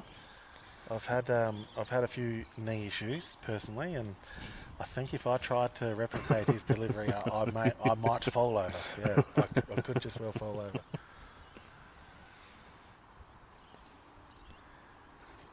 But you're right, like you watch the actual bowl come out of his hand, and it is very smooth. That's it. Every other element there's really nothing can go wrong, and it's probably part of the reason, no doubt, why he is as good as he is. We see him just falling short here of Jono's previous bowl. My chair keeps sinking as well. Really not. I'm not sure why. I don't seem to have that problem, Isaac. Soft grass here, I think, that's the problem. See Jono here switching hands. Won't tell you mine's on cement. Just crashing into his previous bowl to hold 3 shots by the looks. Of course, always a little bit harder to tell from the camera angles.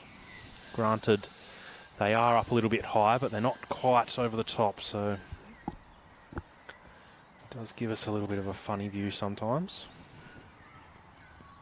I don't think... I wouldn't expect the winner of this end has been played just yet. Neither. As much as sometimes you hope and you pray that the opposition just turn off there for an end or two, I don't think you'll see that from this quality of opponents. That's it. Scott Colville now on the forehand. Needs a clear run. Clear that front. Oh, he's probably knocked it in to make it 4 shots.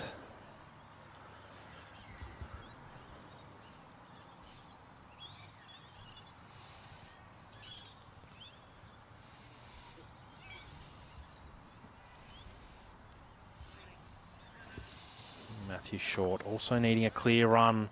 Didn't quite get it, but he got the ball in the right way that he sort of spun himself around and should be in the count. So it looks like it's likely to be 5 shots currently to Anguston.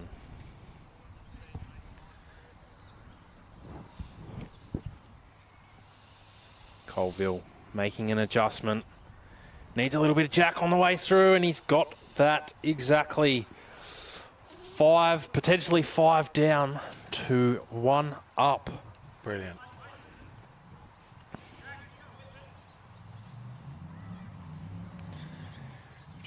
Flick the lights on here as well, Simon, as the sun starts to go so close to going down officially. Matthew Short playing weight, getting jack and bowl. Dead end, ladies and gentlemen. That's it. So the jack goes out of bounds.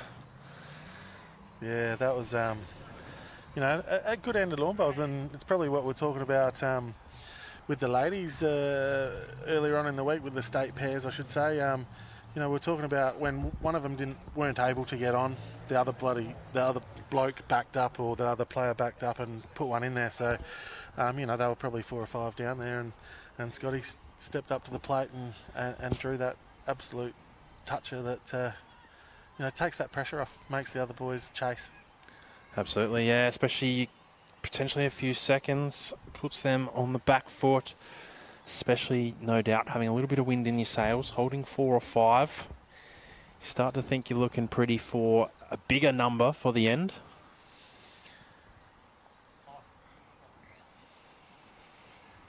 So we see another relatively short end, sort of.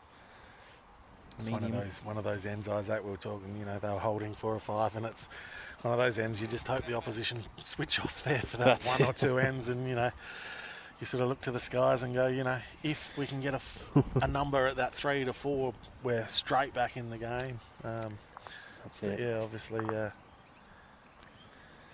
That's it, and that would have been the exact case if they could have held on, as we see here. Matthew Short, brilliant weight.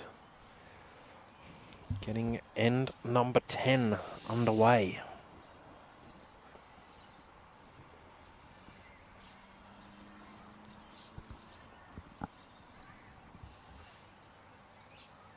Weight's good.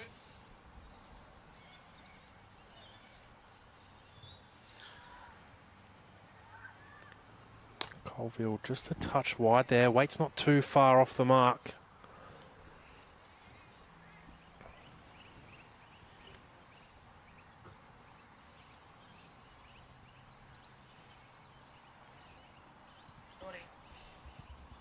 Matthew Short in a very, very good area. Making just a slight adjustment off the first bowl.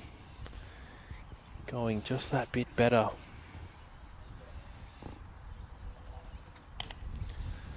Pressure now on for Nathan Pederson. Getting on the mat down.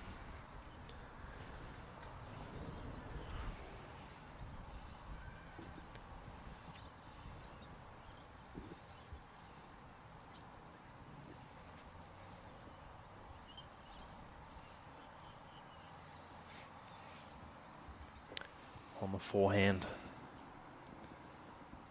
Just needs a clear run. Well, would have been a very, very good bowl if he didn't run into that one.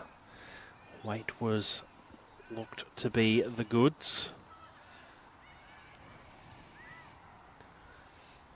Jono following his leader on the backhand.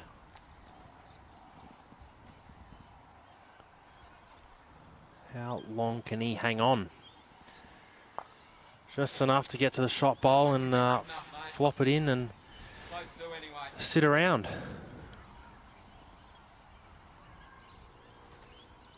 As we see weight early here from Pederson, but he does pull it tight. I like that though. Pretty relaxed sort of response from Scotty there. All good, mate. Like, no stress. That's it.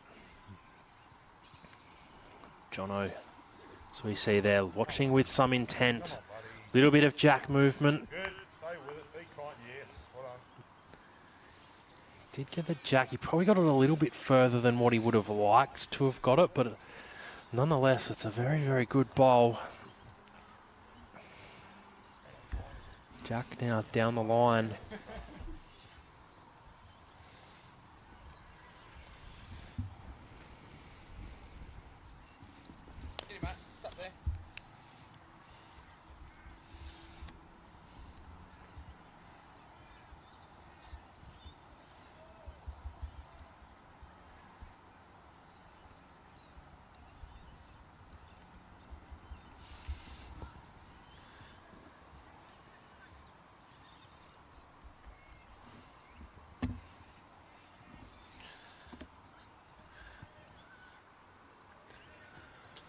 Just looking at some past winners here, Isaac. You know, Pedo and Dory, they were probably 6 years ago, obviously. So there you go. He's had a fair run at it, Pedo. Name on the cup. This event, unfortunately, Simon, doesn't actually go any further than this now. Bowls Australia used to hold the champion of champion pairs, but that no longer exists. But it's great to still be able to bring this event to you this year. Yeah, you're right. I think anyone that gets this far has had an outstanding year at club level. So, I'm a firm believer if you win your club, you should go on and test yourself out against some of the best and see how far you can go. And like I just said, just looking back through some past winners, you go back, not that long ago, you've got, Nathan Pederson with a Craig Mills and Matthew Northcott with Scotty Tholburn, so it's Dory with Pedo, so Gavin Pfeiffer and Jack Haitley. So some pretty big names amongst, that's probably just in the last 10 years. Some pretty big names. Yeah, absolutely. I think all the champion singles would be much the same in terms of players who have done great things in this sport. Seeing a big bowl required here from Pederson. Looks to be a handful down. Probably has the opportunity to arrive up here on the backhand. Yeah, like you said, this doesn't go any further, but to be crowned champion, a state champion of champions, is a huge honour.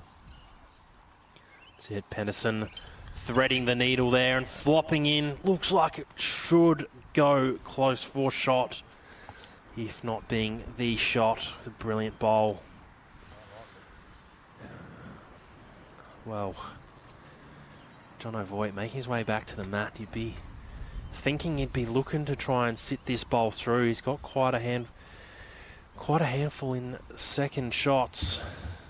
Just had the signal quickly. Matty thinks that they're still holding, so obviously camera angles look a little different from where we're sitting. And yeah, it probably doesn't really change his shot, does he? Up through his own. Just positive draw if he finds the hole. He's called it to his. He wants his up and over. That probably makes it definite, doesn't it? That's it. Yeah, looks for a definite shot now. Still a big bowl required now from Pederson. It's just checking to see who's got second now, I guess. Absolutely. Trying to get that gap this time. Only really got one bowl in the head, so really just has to try and repeat the same bowl. Just a touch tighter. I guess when you're up, they're up by 5, aren't they? So, Pedo's pretty experienced lawn bowler.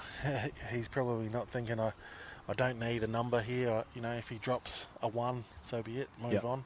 Absolutely.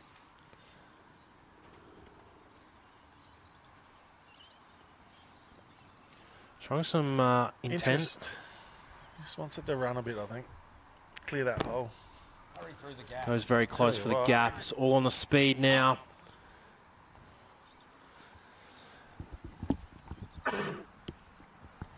Just no real indication by anybody there. Obviously just a little short, but it definitely, it's definitely only 1 now, isn't it? I think it's got to be, just the 1 down. Maybe now do we see an attempt from Jono to move those 2 bowls of Nathan's? There's still a few bowls around the head for him. There it is. Not going to speak too loudly because they can hear us a little bit, but there is definitely chatter here, isn't there? It's their chance, I suppose, to make a number and really get himself into the game here. He's front, there you go, you can see him pointing to that front blue one with his foot of Matthew Short's, get that up over 3 or 4 turns. He's in the count. You possibly can get the angle back to his own short one that brings that into the count. If he's missing, he gets that one of Pedo's out of the head altogether. So there is options, and I heard Matty say that if he does get that one up over through the jack into the ditch on that right-hand side as we look at him playing the shot, you're talking maybe 2 or 3, so options. That's it. Great insight there. So we're going to see a bit of weight here on the forehand. The way he's lining up.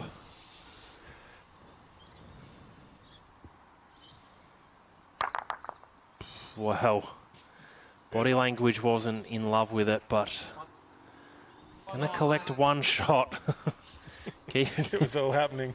Keeping it tight. He probably, didn't love it, but he was probably pretty close to ripping the other bowl of Somerton's, which would have put them in a rule.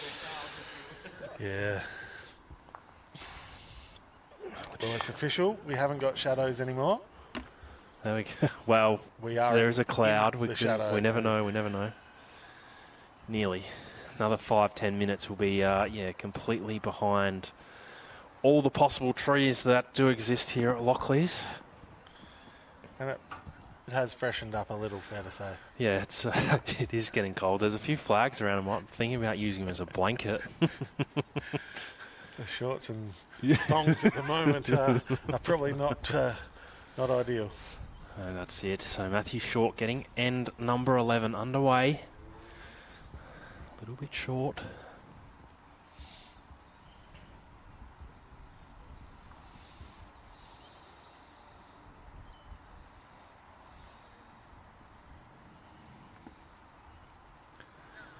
Colville on the backhand. Interesting as well, Simon, we've seen both leaders opt for different sides of the green for the whole game so far. You probably couldn't really pick a winner, I wouldn't have thought, either out of the two. So both players just seeming to go for their preference. I'd say Matthew Short playing the slightly narrower side of the green and Colville playing that slightly wider. We see Matthew Short making a very good correction on his first bowl. Yeah, it's interesting, isn't it? As a leader, I guess technically I've always been told that a leader probably picks a side and sticks to a side. But, you know what, I'm one of those firm believers. If you want to play your forehand all day long, you play your forehand. If you want to play your backhand all day long, does anyone really care if you're getting it close all the time, Isaac? Probably not. But look, I am probably a traditionalist that prefers your leader to stick to the one side, and that's what they've both done. They sure have. Scott Colville there just arriving on Matthew Short's bowl, taking a seat and holding on to the shot. Yeah, and I don't think anyone's, they've both had their moments, I suppose. They've both played some really good lawn bowls when they've needed to as well. Personally, I love the format of 2-2-2-2. I think I said that enough times. But yeah, pairs in this format, I think is the best game. I love being a leader. I love playing the 3 role as well, or the 2 and the skip. So that's it. It's the best of both worlds in my eyes. Absolutely. 4 cracks at it as well, so if you have one bad one, it's not the end of the world. That's right. Pederson playing the backhand, likely just looking to arrive on one of those 2 bowls. No, I just think it shows the versatility of a lawn bowler as well. Like we've all been to tournaments, and it's a really good lawn bowl. And there's time restraints, obviously, so you bowl 3 bowl pairs and stuff like that. Now, obviously I think 3 bowl pairs is totally different than a 2-2-2-2 format. 3 bowl pairs, I think you want an out-and-out leader, whereas 2-2-2, you want someone to be able to play a few shots as well.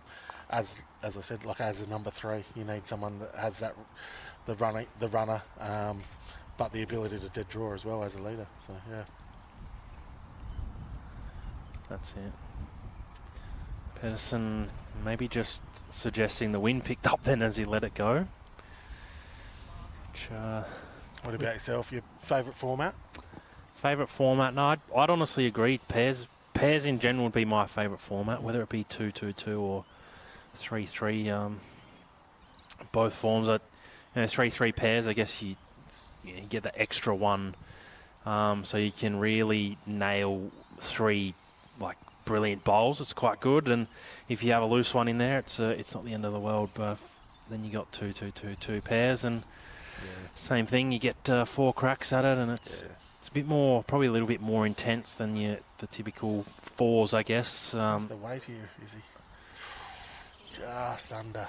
It is just under. It's going to be in a great home as well. It gives those guys a lot of options now. Just reach up with a couple of feet on that hand.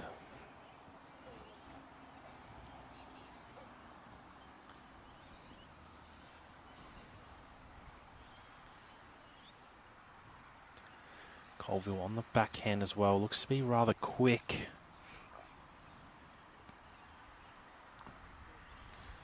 Pretty good home all the same. So you're just repeating again, Isaac. We've got a couple of more big days with obviously state singles and yeah, even the following week with Prestige Medley for everyone in the state, all the country regions coming down to Adelaide to mix it with the Metro boys. The 4 regions from around Metro versus the 8 other regions from around the state. So that should be a pretty cool event as well. That's it. The Prestige Medley gets underway the 29th and 30th of April. Men are at Modbury and the women are out at Playford, utilising their beautiful undercover greens.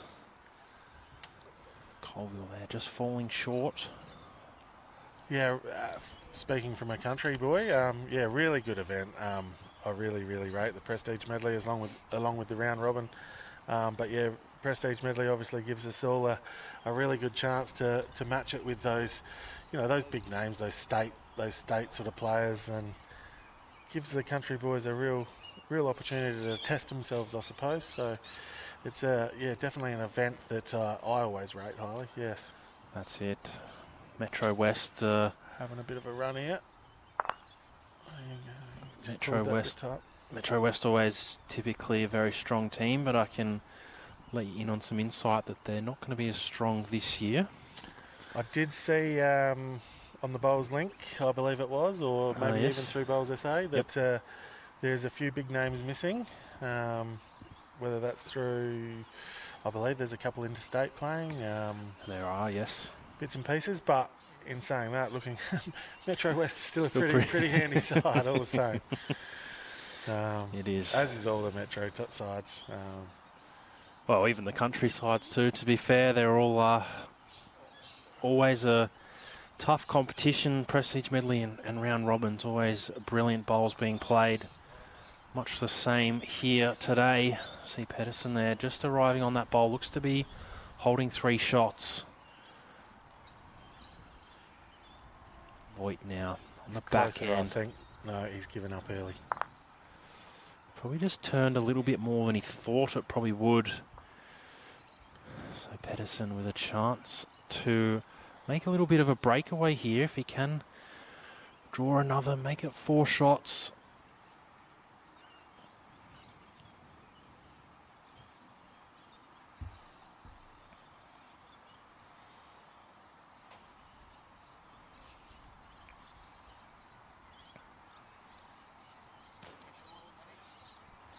He's called it. He thinks he's short. Well, perfect weight. Just needs to flop. Probably nearly goes close to going in anyway. We'll wait for this official count. 3 bowls taken out. Looks for sure 4 from this angle, but there we go. No need for a measure. 4 shots to the pair from Somerton, which takes them out to a 12-4 lead after 11 ends. Very, very big end in terms, or in context of this game. Just 4 ends to play. Yeah, exactly. And I mean, I'm stating the obvious, but, a number as well as killing off an end, it goes a long way to sealing the game, doesn't it? Absolutely. So we see another sort of medium short sort of length end here.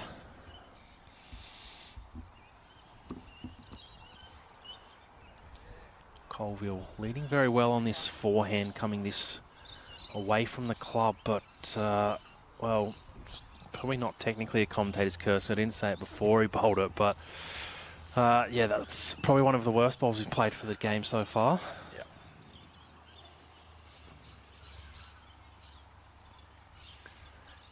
Matthew Short on the backhand.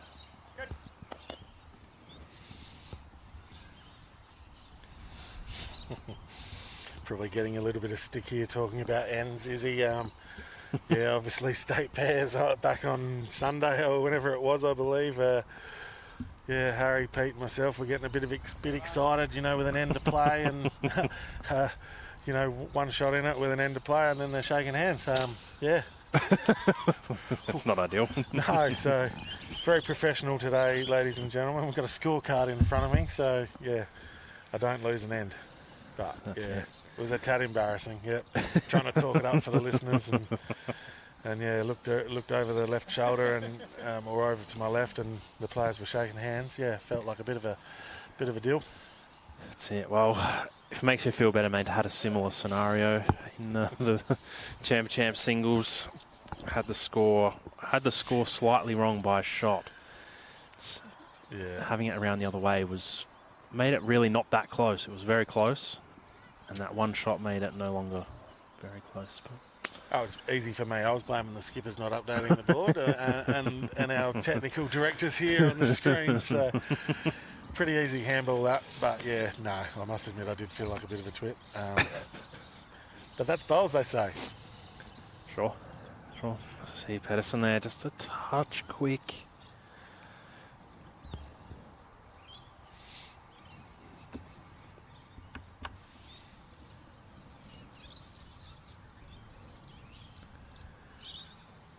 Jono Voigt following down and playing a very, very good bowl, just a touch wide of the jack.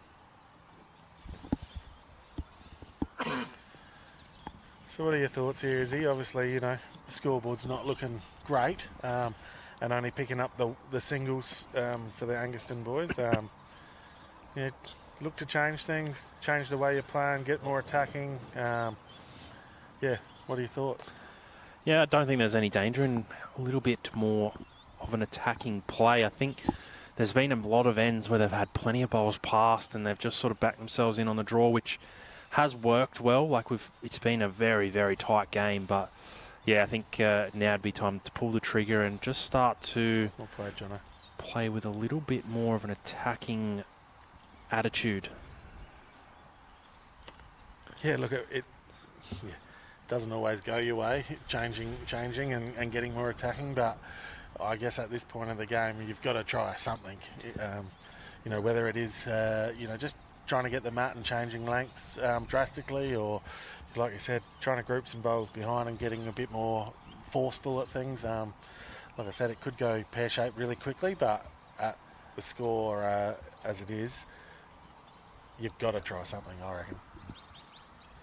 That's it. Well, with 4 ends to go and, 8 shots down, I think if you don't pull the trigger this end, you're going to have to pull the trigger and be really chasing from next end. So, look, you just sort of start to poke a few more up into that area from here. We've got ourselves I guess ripper. you either win or you lose. No one remembers how much you lose. Well, by. that's it. Yeah, that's it. Exactly right. So have a crack. Exactly right. Matthew Short is getting stuck a little wide here.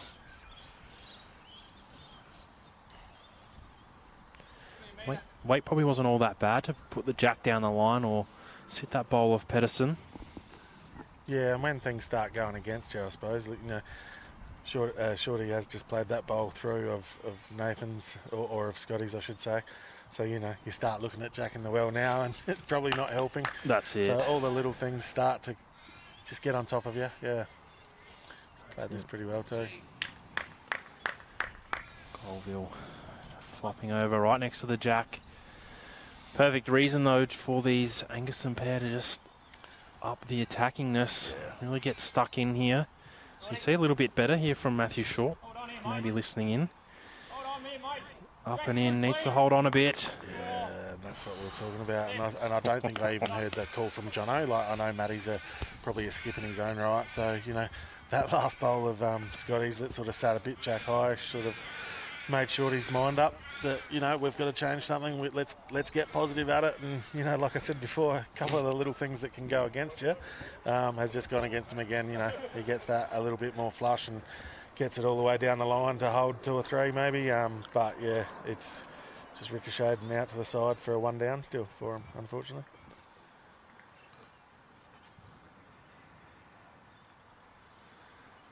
Pederson now on the forehand. Not a huge amount of breeze around at this exact moment, so it may not get all the way back. I think he knew that was pretty good. I think halfway down he just, once again he's drawn the shot and left a bit of a hole. So with a scoreboard like it is, I guess there's not much better. He couldn't do much better. That's it.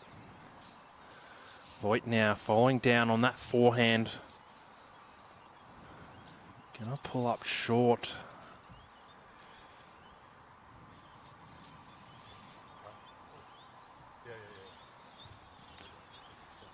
Can you hear a little alarm in the background? So I didn't know if I was dreaming that or if that was actually happening. Is that the alarm that, if the Anguston pair drop a number here that they're in could be strike? all over? Yeah. Well, that's Smithy. Smithy said. Smithy said there was a helicopter that came over earlier, and he said it was his rescue helicopter for his first game. Yeah. I think when I had Harry on here the other day, I should say, and the boys on the cameras just quietly do a brilliant job. And the same thing, we got talking about a helicopter for the ride home, and the boys scanned in on the chopper, and yeah, Harry mentioned that it could be room over on D Green for him to land and just whip us up over the Gulf to get us home. True. But yeah, shout out to the guys here, the Spacequake team. Yeah, brilliant pitches all week. That's it. Well, a huge bowl here for Jono Voigt. Context of the game really rides on the outcome of this end. Seeing some weight on the forehand.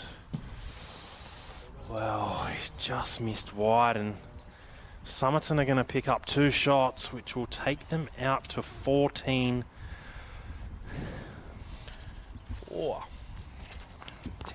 10-shot lead now to the Somerton crew with just 3 ends to play.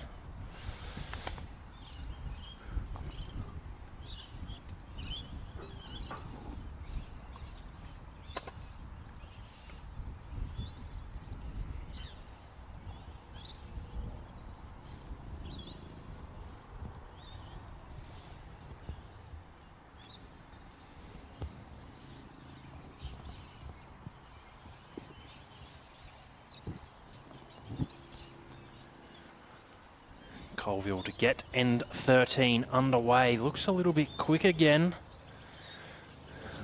Probably going to roll into the ditch. A little shake of the head as he turns around. I think the lights are just starting to play a little bit of an effect as well now, Simon. We see a couple of shadows now casted either side of the bowl.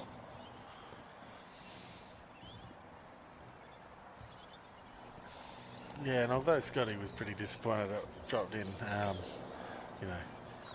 he's given it a chance, I suppose, knowing that the greens are slowing down, and yeah, it's probably frustrating, and just looking at short, he's pulled up a bit short too, so yeah, I guess Scotty, he gave it a chance, didn't he?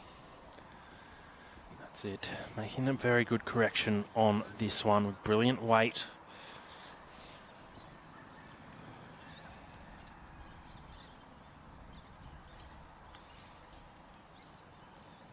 He'll come back tomorrow morning, I believe. Scotty will be back here first thing in the morning, freshly rolled greens, and they'll be flying. Yeah,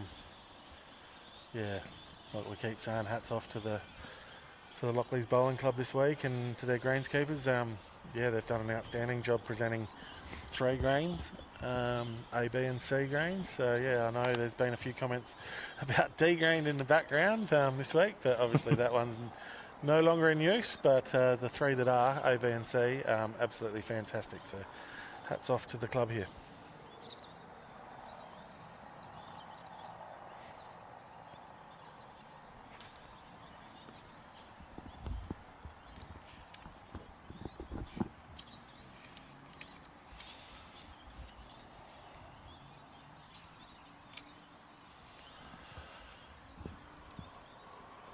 And of course, big thank you to Sports Centre West End and MGA Insurance Group, fantastic sponsors and supporters of bowls in this state, of Bowls SA. So thank you, and yeah, well done to them.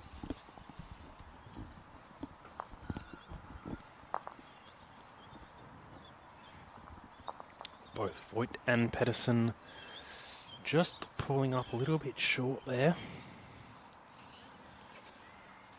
These last two bowls forcing Pederson to change hands, now on the forehand. Looks to have made a very, very good correction here. Fair to say, yeah, fair correction.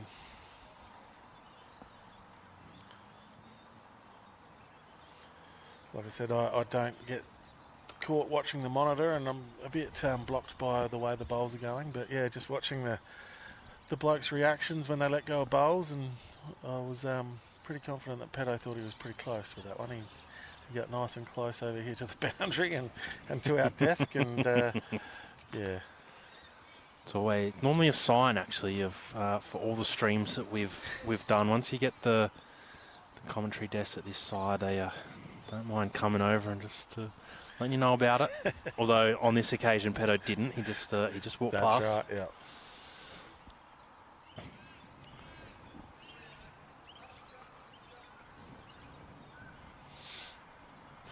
Yeah, we were talking about it once again earlier in the week, Isaac. You know, you get to this point, and you know, sometimes if you're in Scotty and Pedo's shoes, you're up. You know, in your head you sort of can relax a little bit, but you don't want to relax too much because, you know, things, you know, the way Jono and Shorty can play, they can change the way they play. And we're just talking before about getting more attacking and I suppose playing risk-free bowls, and all of a sudden, you know, a number here or there, and, you know, you can get the opposition frustrated by probably playing wrong shots, to be honest, but raking up through or smacking some bowls and things start going your way. Yeah, there's nothing worse as you know, the team that are up, you scramble to cover all of a sudden. So, yeah. But like I keep saying, the quality bowlers that Scotty and Pedo are, you know, just about keep putting bowls in the areas and the right areas, and, you know, making sure you have that, you know, bowls in the head and cover at the back. You go a long way to winning this game of lawn bowls, don't you? Absolutely. Seeing Colville here just arriving to that backpack. Really takes away any risk of Somerton dropping a number by playing that. Just got a few birds cruising around, trying to get in on a little bit of action here. What variety? Couldn't tell you. No. Low-key scared of birds, actually. Okay. Just a little bit. Just a little bit, you know, he got swooped once when I was a kid, and ever since have just been afraid. Yeah, I'm not a fan of the swooping sort, yeah. Had the same thing a few times on the old push bike, and yeah, not a fan. That's it. Well, Pederson on that forehand again, looking to... He's got that little grimace, he's not 100% sure. He likes it, no, it's good. Maybe a touch short. Probably not as good as he thought, but it's in the area. Only just missing out on making it into the count. I think that's exactly what I spoke about before, is he knows where the game's at. It's not about dead drawing this for one and making things worse and changing Jono's mind of, you know, that real attack. You know, he's bowls in the area and a few holes. Jono's bowled a ripper there. You know, maybe one down now. So that's it. Somerton can really just afford to drop. Well, they can obviously drop 3 ones and happy days. So Pederson just needs to. We need to mic the man up, don't we? We've had it a few times back in the day with the Super League. Those little videos came out after.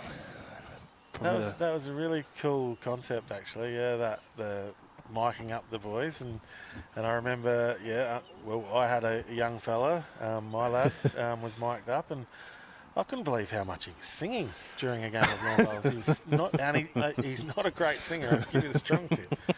But just singing and, you know, just a little few comments to his teammate, like, I thought was a really cool concept, yeah. That's it, yeah. I reckon hit the jackpot as well. Wayne Rudiger and Nathan Pederson playing pairs together. Gave us some pretty epic voiceover gear. See, Jono Voigt needs to really add to this. Wayne would have loved it. Yeah. You see, Angaston will take the shot, so be interesting to see what they play. They've played long previously when they have won the ends, but probably not a full strength end. The mat didn't really start at the back, and the jack's gone about halfway here, so now 14-5. But he nailed his jack roll. Jono's applauded. 14-5 here, so what are they? 9 shots away with 2 ends to play. It's fair to say they need a lot to go their way. You know, we're talking about nicknames earlier in the week once again, and I know that will get the yes sir, Mr. Captain Obvious. They need a lot of things to go their way, but yeah, once again, you fight it out, don't you? Yeah. You're not just going to shake hands. It's possible, so you fight it right to the end. Unfortunately, Matty's first bowl wasn't great. Yeah, I was probably, to be fair, I was probably a little bit surprised we didn't see anything bigger or more from that previous end. You know, a 1 or a 2 really wasn't going to be enough. They really need to try and make a 3 or even a 4 if possible, if they want to give themselves a real crack against 2 top quality players like Scott Colville and of course Nathan Pederson. Colville getting it underway with an absolute stomper and changing hands. Hasn't really played too many on that hand so far in this game. See his second one just going through the head.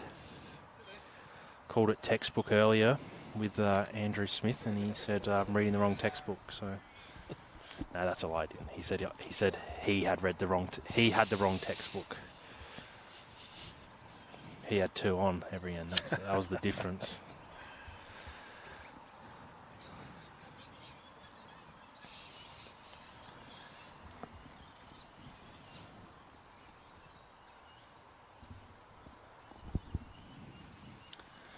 So Jono now on the forehand.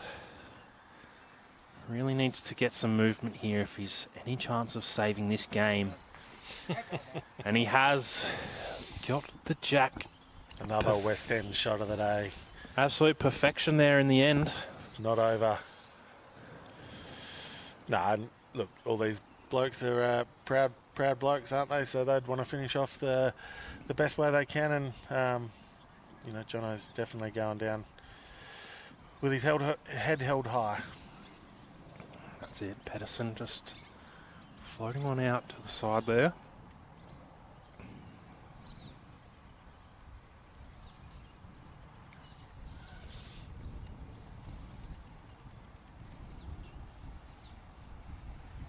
Looks to be in a good area. Maybe a touch quick, but some jack movement once again. Tuck it around the corner. Well, 2 absolutely brilliant bowls there from Jono Voigt. One on the forehand, one on the backhand.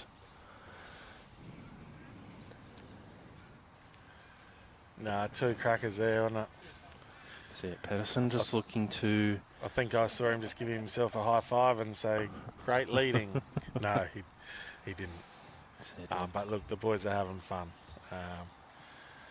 You know, once again, Pedo's just got another bowl in the area, hasn't he, Izzy? So, you know, we're end 14. That's it. All Somerton really need to do is just create a big circle around those 2 of Jono's. Might have to break his own heart and kill the end if they can't pick up any more than 2. Yeah. Just double checking my ends again, but yes, and number 14. No, confirmed. So, you know, like I said, Pedo's just, as long as they're not dropping a handful or something here. That's it. Matthew Short, brilliant bowl. Did I just hear Jono calling for a power play or something? Yeah. He did, and And Peder's just asked Colville to have a run at this. Probably just doesn't... Any result but a kill is good here. Great shot. Brilliant.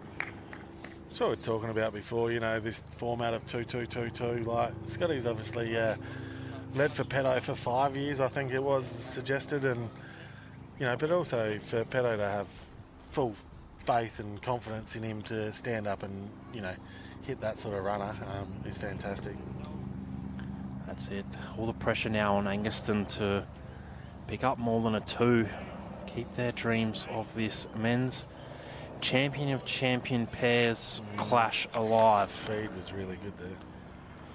Sure was.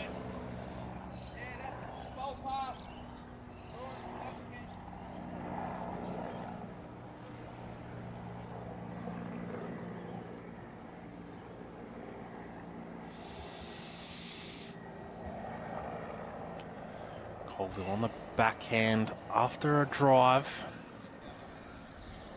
Just a little bit quick.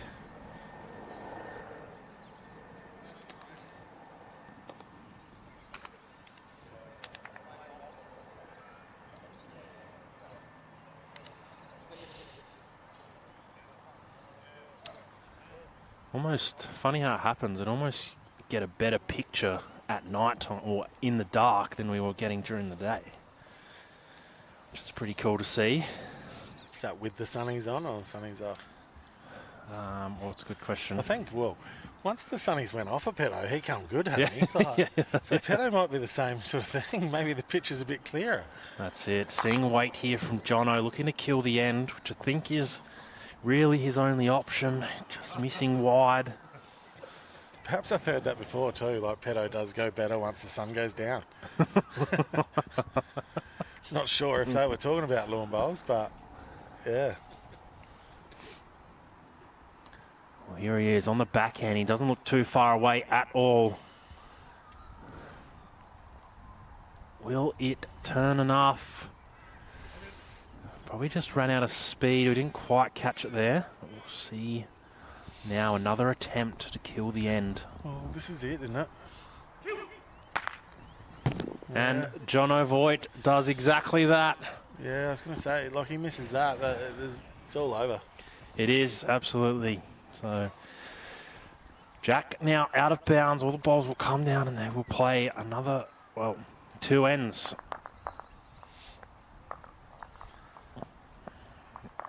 Very, very well played from Jono. Under pressure. Needed that, just as you said, needed that to stay alive. Scotty's thinking, come on, I've got to get back here tomorrow morning. I've got a game to play tomorrow morning. Can you let it be? And Pedo's probably thinking the same. I'll get better after the sun goes down. Let me go out. But Jono has different ideas. Like I said before, he's not going to go down without a fight.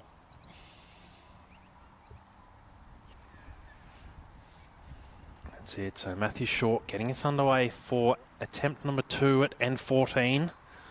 And off to a brilliant start. Yeah, well played.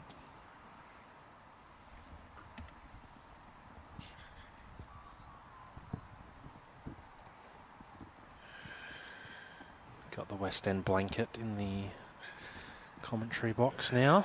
Starting to get a little bit chilly. Lights, as we see on our screens, taking full effect. Not sure if that is a blanket, but it's obviously cooling off fairly well, ladies and gentlemen. And Isaac obviously feels the cold, so he's ripped a flag down and using it as a blankie. He's a big man, but he's a soft man. Grew up in the country, but I've lived in the city for too long. That'll get some comments. Matthew Short, just a touch short there with his second bowl. I'm still in my singlet and shorts here. Excuse me. Colville just a bit quick there, but it's going to be a value bet nonetheless. Shorter end. That's right. Hold the shot and put one back. So It's about killing the ends.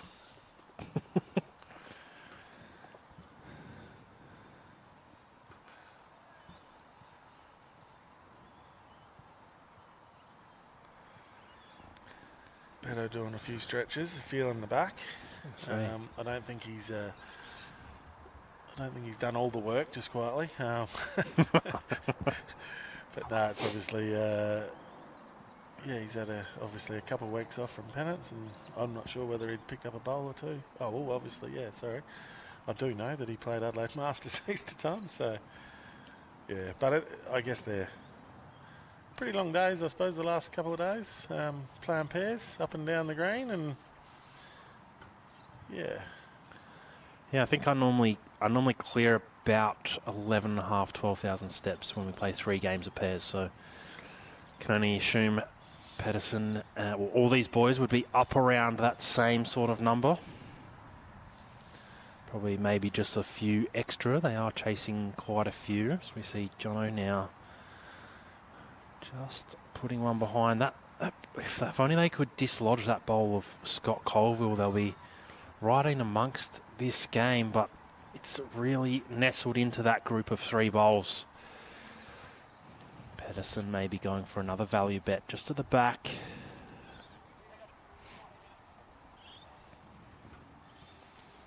Elite athletes, I think that's what they're called, aren't they, Isaac? I think so.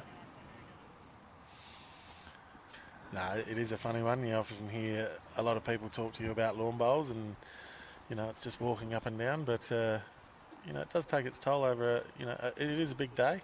Not too many sports you start at 9:30 in the morning. Yeah, you have a few breaks in between for lunch and a drink. But like I said, not too many sports you start at 9:30 in the morning and you're still here at 6 o'clock at night. So absolutely. Not just physical, but mental. But it is a physical game at the end of the day. Matthew Short getting just a piece of the jack. They've got 5-1 next to the jack, which, like I said, if they can somehow try and dislodge that blue Somerton bowl, they're well amongst this game not being over. Colville now on the forehand, needs to turn a bit harder. The one is pretty well wedged in there too, isn't it? It is. As far as Pedo and Scotty go, it's in a really good home. That's it. Surprised to see them still opting for this forehand. I'm not sure if the jack really gets past anymore. It sort of jams on. It is still a chance, I think, to pop. But yeah, it probably pops out open for Pedo later on as well, wouldn't it? That's it. I think at least if on the backhand, you probably give yourself a chance to maybe put that Somerton bowl in a different spot. Yep, and even shorties, that short one of shorties up and... Okay. That's it. Well, Colville may be ruining the party here. Getting some jack on the way through. It's going to make this very, very difficult now for the Angaston team.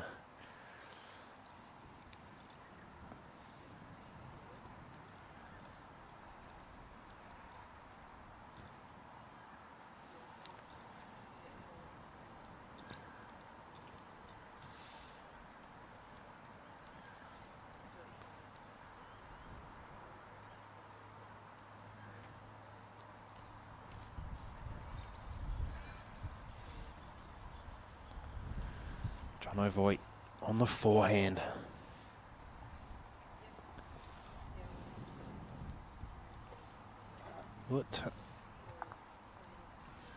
Unfortunately, didn't quite catch that on the cameras. We see there, just arrived up and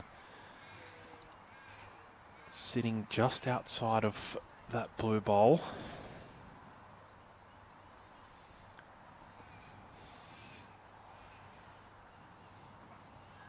Pederson with a brilliant draw shot. It's really put Angaston in a little bit of a pickle here. Yeah. Still a chance actually for a bit of a number on the forehand trail. So if you look to your right of screen there, everyone watching at home, there's those 3 blue bowls. Jono's is just sitting past. So there's still a chance for a number if he can get that trail right, but very, very tough shot. The conditions are completely different to what they've played in all day. So judging the line and the weight will be very, very hard. Jono now on that forehand. Just going. He's called it to get down.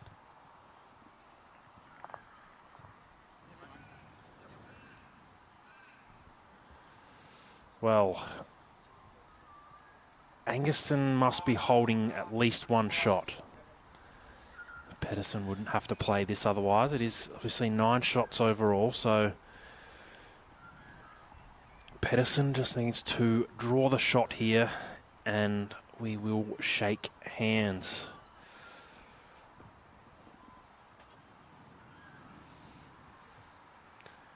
Body language suggests he's maybe quick and He called it too quick out the hand, so it looks wide. he's correct.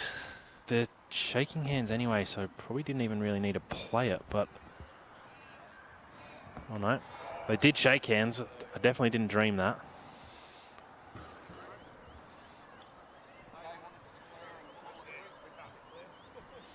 Two shots it is. There you go. I was thinking that was one there, Isaac. But Yeah, well, 2 shots means that's what it we is. are on for a game in this final end. 14-7. So the Angerson boys need 7 shots to go into an extra end or an 8. Yeah, I think Jono just sort of said on the way past if it was only a 1 and an 8 shot, they were probably going to shake hands anyway. Bit of a, but yeah, look, 7, Captain Obvious, 7 is easier than an 8. So It is. like I said, go down without a fight. Go down with a fight. I should say. It is. But do you know what? These fellas have already collected 1-8 today already. Correct. So nothing's out of the question, I guess. So give us some odds on 2 8s for a day. Well, No, look, I think in all seriousness, collecting an 8 is very, very, very rare, and particularly amongst this calibre of opponents. And once again, Captain Obvious, a 7 is easier than an 8, so you never know. And look, Shorty's and he started brilliantly, so let's have it. Let's have a go, boys. absolutely. Well, it took us 8 ends to see any kind of score that wasn't a 1 or anything more than a 1. So it took more than half the game to see any sort of score. So we see this final end underway with a very good start from Matthew Short. Second bowl on its way now. Looks to be just as good almost, if not better. Yes, well played. A little bit of a touch on the way on the falling down. So has some tactics, obviously, they need a 7, Isaac. We stated that before, but if you're Pedo and Scotty, are you tempted just to, let's Sink run it. early, get one, get something, get one of their bowls in the ditch, Well, absolutely. or are you just, let's get some more bowls in the area, let's not get silly, let's be professional. Yeah, well, I guess now even, Simon, you look at the way it's set up, you could probably afford to play a little bit through this and see if you can get any jack movement. Just displace one of their bowls by 4 or 5 or 6 feet, and already they're in all sorts from the get-go. So Pedo's just, that confident backhand, you think? Like, even if he's tight, back to Scotty's bowl, he's sort of getting to Shorty's first bowl there. If he is tight, if he plays the bowl through, or you're suggesting forehand, that positive forehand up through. Yeah, I mean, it's probably player's choice really, isn't it? Forehand maybe makes a little bit more sense. Nothing silly, just... Yeah, you slice the jack to Scotty's last one. Probably only needs 6 feet, but just want to displace one of their bowls and, puts them in all sorts. Even, 5 or 6 feet on the jack if you wanted to means that Shorty's two bowls that are brilliant draw bowls are no longer in the equation. See Nathan Pederson here just arriving up. Another third wood.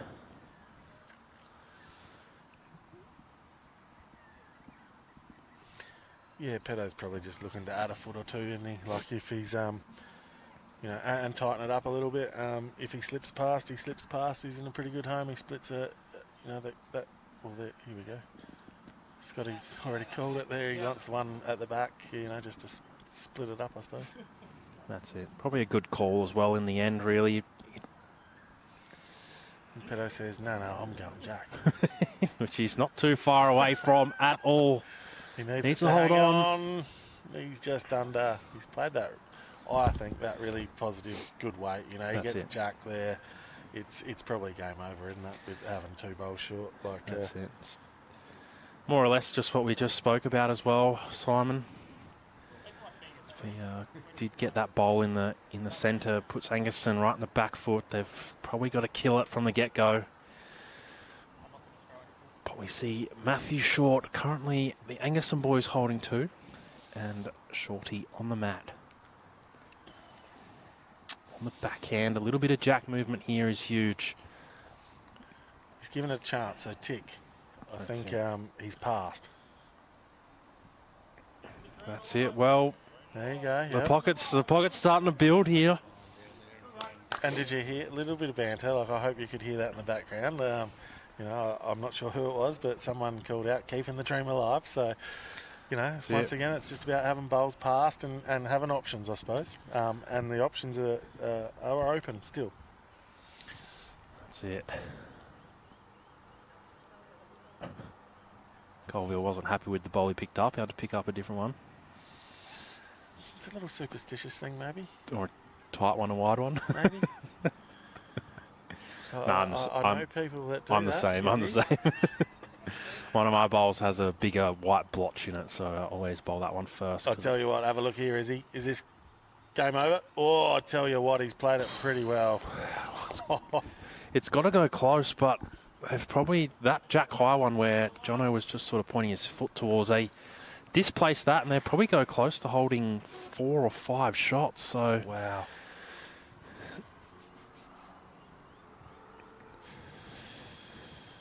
Yes, for me, Izzy, it was always about he's got it. I tell you what, it's going to be 5 shots potentially to Angerston. There you go. This is what we were talking about before. I think I heard Pedo say 6 down.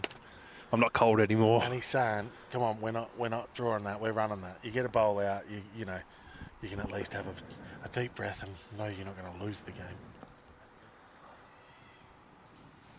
Jono can't watch. Colville. Oh wow! Colville missing the whole pack. It's all happening, ladies and gentlemen. I can't sit down. I've got to stand up. It's all happening. This is getting very, very close. Wowee. Angerston potentially 6. I think we... Oh, my phone's going to go flat. Everything's happening. Your phone's flat. Mine's going flat. Wow. Now, can Jono just step up here? Jono steps up and just has to... You've got to ask the question. He almost needs to block with his first to draw the 7th with his second. But then... Right. But then you also... You don't. I think he's given it a chance. That doesn't put you into a win. He likes it all the way to. He likes this. Jono Voigt. Well, wowee, ladies and gentlemen, what are we seeing here? Potentially 7 shots currently. Pederson looking to run Nathan this. Pederson says. Oh, there we go. Game. Too good a player to leave such a wide. I think the one out of bounds, the one in the... Hang on, is the one in the ditch a toucher? Gonna put some more in there, surely. What's going on here? Well, tough decision here for Jono. I can't really see, but I believe the Angerston boys have got 2 in the ditch.